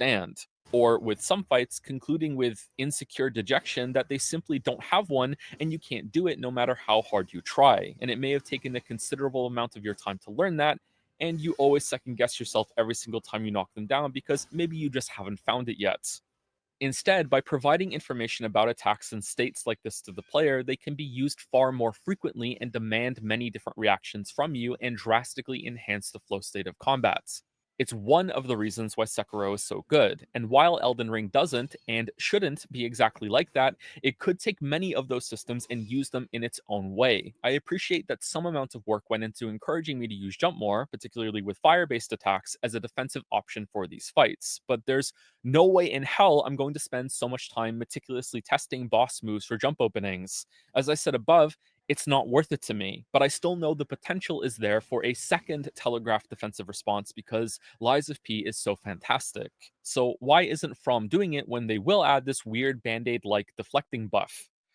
Well, hold on. Let me make sure I've got the pin out of this hand grenade. It may surprise some of you to know that the opening of this video is not a joke to some people. I can guarantee that there are some fanboys that clicked, listened to that opening, and went wide eyed while saying, wow, so he just admits it. Maybe they even commented before getting through the opening. Maybe you can find them below. People think that way about me and anyone else that criticizes Daddy FromSoft because that's how extreme the discourse has gotten around these games. Some people really do think I want to have my perspective ingrained on the masses and infects all conversations as an objective take, even though I've never done that and have gone out of my way so many times to explicitly state otherwise. So, anyway, let me do it for the first time then. If you ever find yourself interacting with a FromSoft fan who just dismisses criticism and conversation with get good, skill issue, yapping, etc., then I want this proposal to be the default mindset going forward. You need to ignore them and remind yourself that you are dealing with either one, a kid. Kids are allowed to be dumb, they get a pass, just ignore them, they'll grow up, hopefully. Two, a troll. Get good never used to be that serious. It still isn't to some people. We all do a little trolling, ignore them. Three, a loser, someone who actually, literally, no exaggeration, is a full grown ass adult and thinks that their biggest accomplishment in life is beating a Dark Soul and sees nothing wrong with that. Ignore them. I am breaking my keyboard to quickly type a follow up. If any discussion happens at all, you are not talking to this kind of person. So don't ignore them, well, based on this advice at least. I do not want to be seen as trying to dismiss criticism because the exact opposite is my whole point here. People who disagree with my takes and put work into rebuttals and defense of a game they like, awesome shit. Keep on it. Really, people who like what I don't like obviously deserve to have their argument out there, and vice versa. That should go without saying, and I could very well be wrong about where I want a game to go, and most people would prefer otherwise. But these toxic assholes that have latched onto this series, probably because it's the first time in their life that something held them accountable, so now they view a game dev as a surrogate parent, need to stop being a dominant voice in all of these conversations. I love FromSoft. They are probably my favorite developer. Do you know who else I used to love? Bethesda. Do you know what the climate of gaming discussions was like about Bethesda around the time Skyrim came out in 2011? Very much like what we have about FromSoft today. If you're a bit younger than my average demographic, it may absolutely shock you to learn that people were scared to criticize Bethesda when Fallout 4 came out. That game was when things finally started to turn for them. But yeah, Bethesda, the clown dev of the industry today, people were scared to criticize them back then. Game journalists had negative feedback, and man, the fear and backlash they weathered. That doesn't mean people didn't have problems with Bethesda's games before this. It's just that when it was voiced, it was often swiftly extinguished by the fanatics that didn't realize they were doing more harm than good with their toxic positivity. Elden Ring, as I view it, is FromSoft Skyrim. Congratulations, Todd, you got another one out there. Not because it's open world, but because it feels to me that their player base at large is finally starting to get tired of the same problems being in the games that have been there from the start. or maybe it's the huge influx of a new audience since Elden Ring was a staggering and truly deserved mainstream success. And I'm not talking about much more subjective things like boss design here when it comes to these problems. I'm talking about performance issues, especially on consoles, technical limitations, unfinished sections, a camera that is sometimes worse than it was in games they themselves released years ago, online guides being a requirement for basic boring quest content, and the beginning of memes ridiculing how they keep reusing the same themes and imagery. Miyazaki, forgive me. Not to mention, even the lore people seem to be disappointed in the DLC's ending because there was nothing there, and they're usually the champions of seeing so much when there's nothing. I love the Bale fights, but how is the boss designed to actively get so close to me that the camera unavoidably clips inside his body? It's like it's a part of the fight, and I have to hope I'm not getting attacked while I fix it. Why are giant enemies still impossible to see one up close when Sekiro already used a simple fix for this? Do you know how much better Dancing Lion looks when the camera is pulled back a bit, and how much more fun it is to engage with his moves with that perspective? Why are gank fights still horrible for off-screen telegraphs when Ring City already had a solution? Or a better question, why are gank fights? Why are bosses so poorly tested that Bale can become Zuko, Bender of Fire, and make this happen?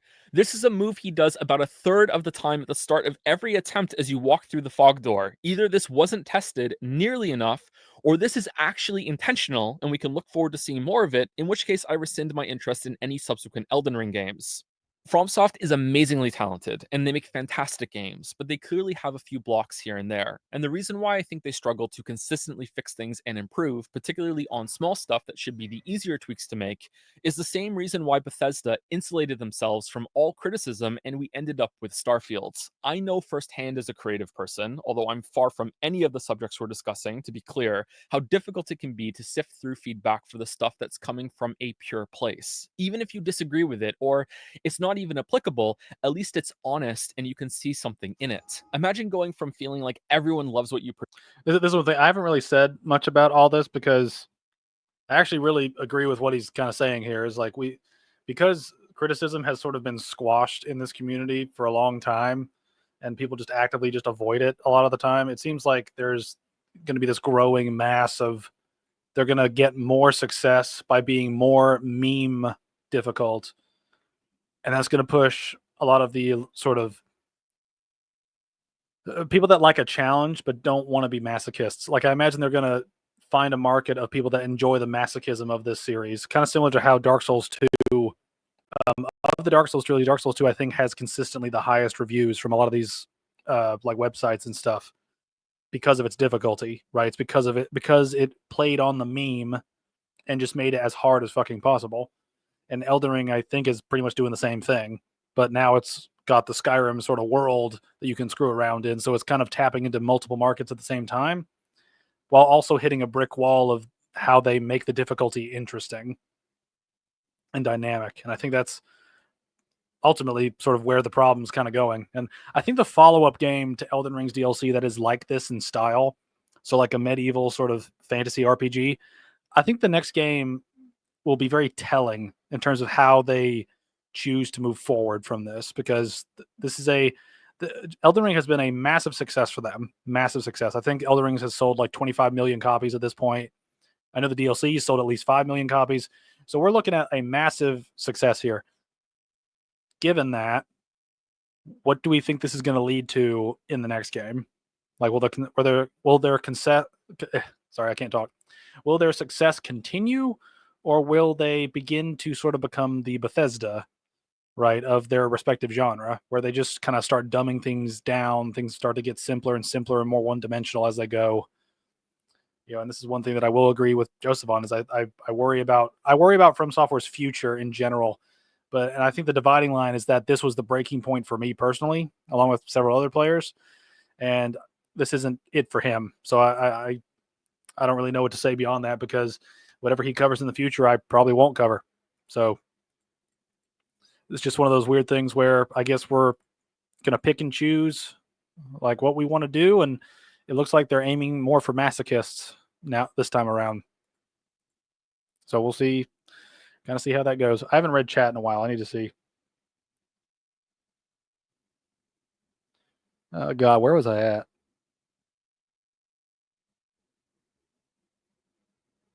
see. Not me either, LeMayo. We get more of this. I ain't buying or playing. Enemy reads the animations, not the input, so it's not technically input reading. I mean, well, like technically it may not be literal input reading. I mean, it's what would you call it then? I think is my biggest sort of thing is like if it's not input reading based on the fact that I hit a button and the enemy almost immediately reacts to it, like as soon as they physically can. I mean, I don't know. Like if that's not gonna count as input reading, then I don't know what would. Like Elden Ring 2 is completely locked out of anything I ever play. That was the joke, LeMayo. Is the stream buffering or it's my internet? It might be my internet. My internet's very weird sometimes. LeMayo, but Joseph, you are a fanboy too, Keck. You specify what type of fanboy. Yeah. Joseph must be cooking. Vangeris is dead quiet. I hope not. So he's saying that some fans are wearing blinders and don't see the issues in the game because they're loser fanboys, and it's toxic because they'll crucify you for criticizing it. I think that is it. Animation reading, I guess that's one way of putting it, but I mean, it's hard to call it fair, I think is the main point, right? Like, it's hard to call it fair when the enemy reacts with the perfect combo most of the time to outdo whatever you're about to do. It does serve the same purpose. Yeah. Well, whatever it is, it's unfair, and that's kind of the main point. But anyway, let's wrap this video up. Produce and having such a loyal, fervent fan base that you see defenses of all your design decisions in every discussion online. Guess things can't be so bad, huh? It's all acceptable. Look at the discussion. It's there. And then within one game, you see that twist on its head. The dam breaks, and now it's a flood embittered by years of being silenced by fanboys that may turn around and join in with this new wave. Because when the tide turns on this, it can often be more fun to troll and go along with it. And there was never much critical thinking going on there to begin with. Just yelling at people to shut up, or get good in this case. I said earlier that I didn't want to come across as gloating about the torrent change to Elden Beast, and it's mostly for this reason. From should be celebrated and encouraged for fixing their games post-release, and not somehow feel like they're betraying their fans who are scrambling like angry wasps in every conversation to defend everything they're doing. Even some of the things From themselves may think are lackluster or know are broken and look awkwardly at the defensive at best or become confused and doubtful about their own decisions at worst. This shouldn't be seen as a gotcha, aha, see, there are some big mistakes in your game, I knew it, and instead a casual, yeah, of course there would be some errors in a game this huge. Fix it and then fix more, please. Don't feel bad or ashamed or anything like that. It should not have taken 6 games and a movie for a new item tab to be added. Do you want FromSoft to end up with a Starfield of their own? That may be unthinkable to you, but if we rewound time and spoke to the biggest Skyrim enjoyers of late 2011, Starfield launching in 2023 with some of the exact same problems that were in Oblivion would have been just as inconceivable, because that's where we are now. Some issues are starting to pile up, and if they are continually suppressed for long enough, it'll be the same explosive release we saw after Fallout 4. Toxic positivity transmuted to toxic negativity at the same potency and with the devs just as confused. I don't think I'm capable of swaying any fanboy's mind on their attitude toward criticism on FromSoft or anything, but I do think I have a tiny chance of making it so enough people dismiss them from the conversation and stop being afraid of the skill issue choir that shows up every time the discussion on these games dips toward neutral. And then some of my favorite games can become even better, and one of my favorite game devs won't end up releasing an embarrassment. We need to let FromSoft get good. That's all. Thanks for watching.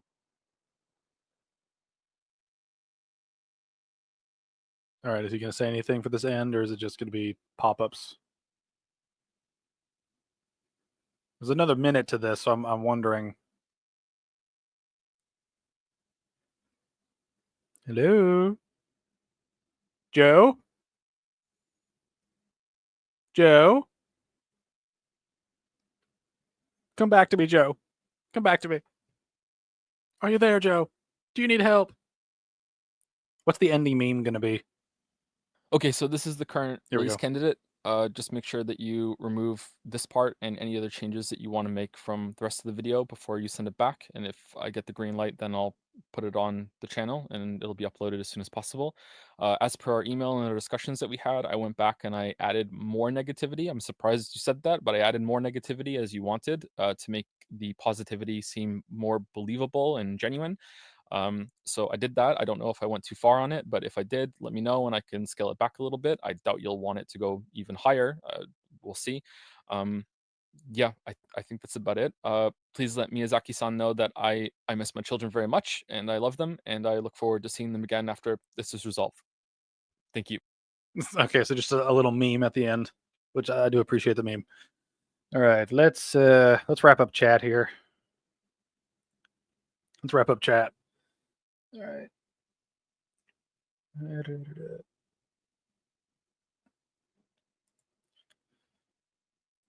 Yeah, if a game reads anything related to your combat, it's got to be handled carefully because it's super easy to become unfair. Yeah. Yeah, he's cooking a little there.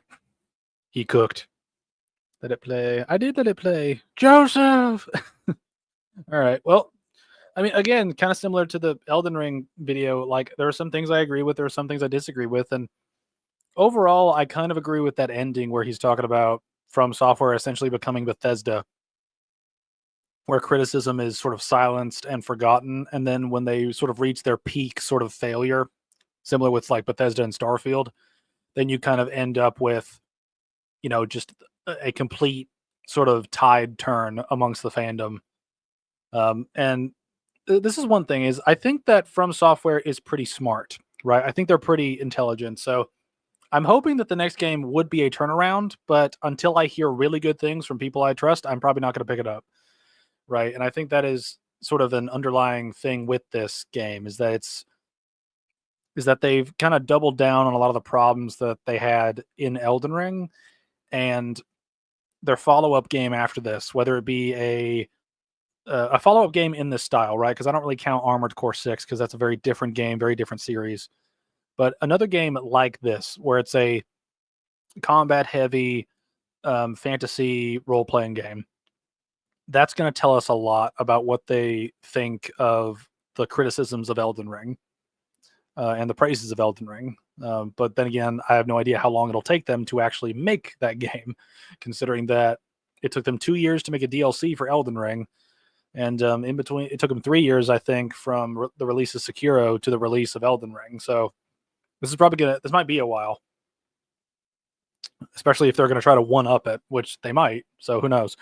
But yeah. So I mean, I don't really know what else to really say after this, just because I think Elden Ring's like probably their biggest mixed bag in total when it comes to how they handle things. Like the game is one thing. I think the game is definitely worth like full price. Not the DLC, but like the whole game I think is worth like a deal on Steam for like $70 for the DLC included. I think it's worth the price, so to say, but at the same time, it's one of those things where I think you will find a lot of frustrating things in the game, especially if you're a FromSoft fan that has seen their other stuff. And I think that's ultimately the issue with Elden Ring is that it's a big sort of experimental melting pot of all their previous ideas. And I hope that they use this as a way to learn what people like and dislike about their previous releases when blended in this release, so that the next release can have a more refined approach to this.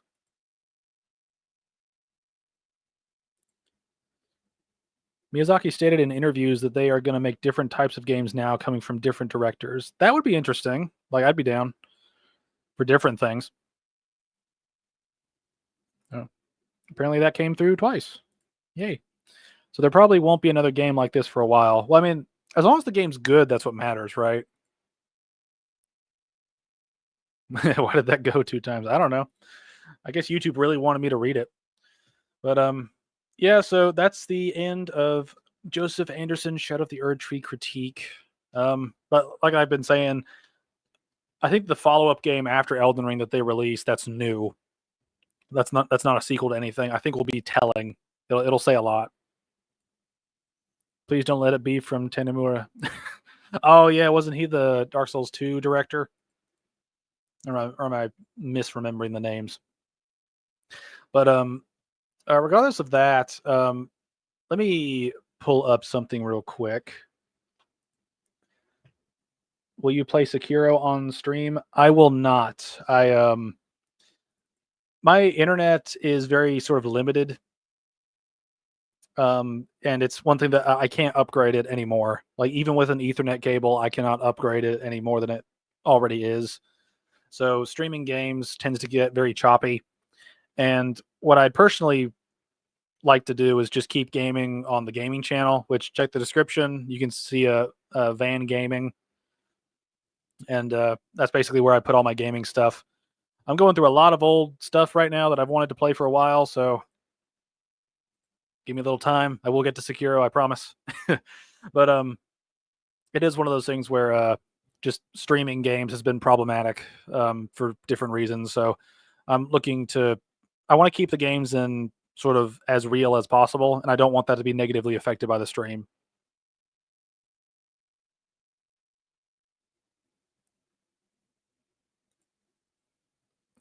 People give Tanemura too much hate. He is co-director in most of the games anyway. Okay. I love teasing Tanemura. It's one of my favorite hobbies. I'd give it a shot if Tanemura made it. Lol. He'd have the guidance of Miyazaki and lessons learned from DS2 onwards. Would be like an IRL redemption arc. I mean, this is the thing. I don't care if you make a mistake as long as you improve. So if like he improved and made something like cool, like I think Dark Souls 2 has a lot of good ideas in it. It's just they're not balanced and refined enough. Like if he took those ideas and applied them in like a new game, I think it actually could be pretty cool. I know Tanemura was behind that Death Blight Dancing Lion. Oh, that that figures. But yeah. So right now, I keep track of all the videos I react to, and so far, the only other Elden Ring video I have to react to is Synthetic Man. Elden Ring is not a masterpiece video. So that's the next Elden Ring video I probably will cover, and it might be the last one. So I'm not sure. It's about the same length. It's an hour and 40 minutes. So that'll be a fun one to react to. But we'll get to it when we get to it. As of right now, I don't think I'll be available next Saturday. So there probably won't be a stream next Saturday. Big sads. But actually, let me know in the chat on days that I'm not available. Would you like me to have a sort of pre-rendered video play as part of sort of every Saturday a stream where you know essentially make a premiere video of like me playing like a video game or something? Would that be a good way to sort of get around my internet being laggy sometimes? Please let me know in the comments and in the chat because I would like to. I'd like to give you what you want, but I also want to give it to you in a timely manner because I'm probably not going to get to Sekiro for a long time if we stick with the gaming channel schedule so far. Let's see, where's my chat at? People forget that Miyazaki was a co-director in DS2. I've heard different results about that. Like I heard he had a very hands-on approach from some people. I've heard some people say he had a very hands-off approach. I've heard mixed things from his involvement with DS2. And also he was probably busy with Bloodborne, so I don't know if he was like fully invested in Dark Souls 2 as he should have been. He said himself that it was a mistake for him to be on that position. Oh, really? That would suffice. Okay. I'd watch. I like having stuff just playing in the background, so yeah. Okay, okay, in light of that, I might not put the Sekiro stuff on the gaming channel. I might put that as sort of ESAS filler whenever I'm sort of unavailable. Um, so I think we'll run with that. I think that'll probably be the best way to do this, just so you guys can actually see me playing Sekiro, since most of my Soulsborne-esque stuff is the stuff people watch. I doubt I'll get to it in the next few weeks because I have semester exams. Well, good luck on your exams. I hope you do well. But yeah, and like I said, all of these streams are archived on the ESAS channel. So on the it's in the description if you want to go check that out. I also have a Discord If you want to just chill in there and suggest things, send me links to things. That's the best place for me to see stuff, just because I am there. No real better way to put it. It will get real annoying watching you play and not getting to say anything, Lameo. I know. It's I just unless my internet can be improved somehow, which I've looked into it. Maybe I'm wrong, but I'll continue looking. I'd love to do it on stream. I really would, but it's really laggy sometimes, and I want to try to make the videos a bit more useful, to the viewer, you know. But I mean, we can try putting Sekiro up,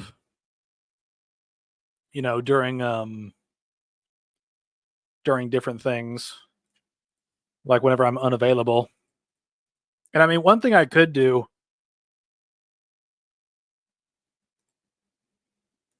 is I could record a bunch of Sekiro content and then have that be like a super long video instead of like the 2 to 3 to 4 hour streams I typically do, just so there's a lot of content there.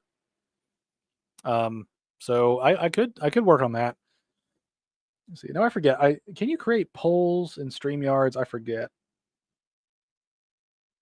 I don't think you can off the top of my head, but okay, so final thing before we wrap up the stream. Let me know if you would prefer like really big Sekiro videos of me playing the game. And by big, I mean like really long videos, like 8-hour videos of me playing Sekiro on days when I'm not going to be available. Or would you prefer me just to do like shorter ones, kind of like this stream length where it's like 3 or 4 hours, something like that? Would you prefer shorter or longer? Because if I do longer videos, I will get through the game faster, like per stream or per video. That way I don't have like big gaps in between Sekiro content and have that drag out for years on end. So yeah, let me know if you prefer longer Sekiro videos just so I could have something to fill the void whenever I'm unavailable. Because that would actually be a good thing for me to do, just to pre-record something, and then you guys could watch it, and then I'll watch the video back with chat and learn things and realize how terrible I am at Sekiro.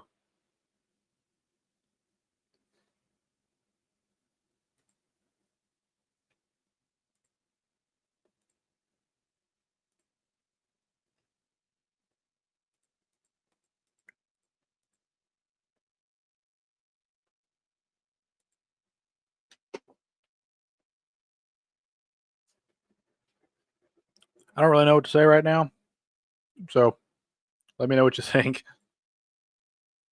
If you can play it for that long form won't be bad. Yeah, I mean, I'll probably do it in like sessions. So I'll probably like do like a 2-hour session, then another 2-hour session, then like I'll do 2-hour sessions and then edit them together to the final video, and then that video will be quote unquote live whenever I can't do a stream on Saturday. That's probably the best way to move forward with this. Now that I think about it, but again, we got to get there. We got to get there. But hopefully, you won't get too frustrated of playing it for so long. I mean, I played the Elden Ring DLC to make a video on it, and I spent 250 hours, I think, working on this video or getting footage for this video. So I think I can deal with Sekiro because it's going to be new. It is hard, and I do have to get used to it because I've got Souls fingers. Right, I'm used to those buttons, but we'll see how it goes. And I did do one stream with Sekiro, so I'm going to restart Sekiro for what we're doing now. Now I think about it, I might unlist, or I might actually. No, I'll leave the original Sekiro video up. That'll be sort of a reference point, and then I'll put like other ones up, like whenever I'm unavailable. But for now, since I'm not going to be available next Saturday, I don't know if I'll have enough time to actually record like a Sekiro 8-hour video, but we'll see. Anyway, yeah. So yeah, that's all I've got for you, wonderful folks, today. And like I said, if you have any videos you want me to react to, put those in the Discord or leave a comment with a link. I will check those out. And right now, the only 2 videos I've got on my list to look at are the Synthetic Man's Elden Ring review thing and Joseph's Soma video. Those are the only ones. If you don't stream it, you can ask stuff in the Discord. Yes, that's true. That would also help. But yeah, so just let me know if you have any recommendations for things to watch. I'm open to reacting to pretty much anything, so just let me know. But again, just thank you all for being here. Thank you all for watching, and hopefully I will see you guys later.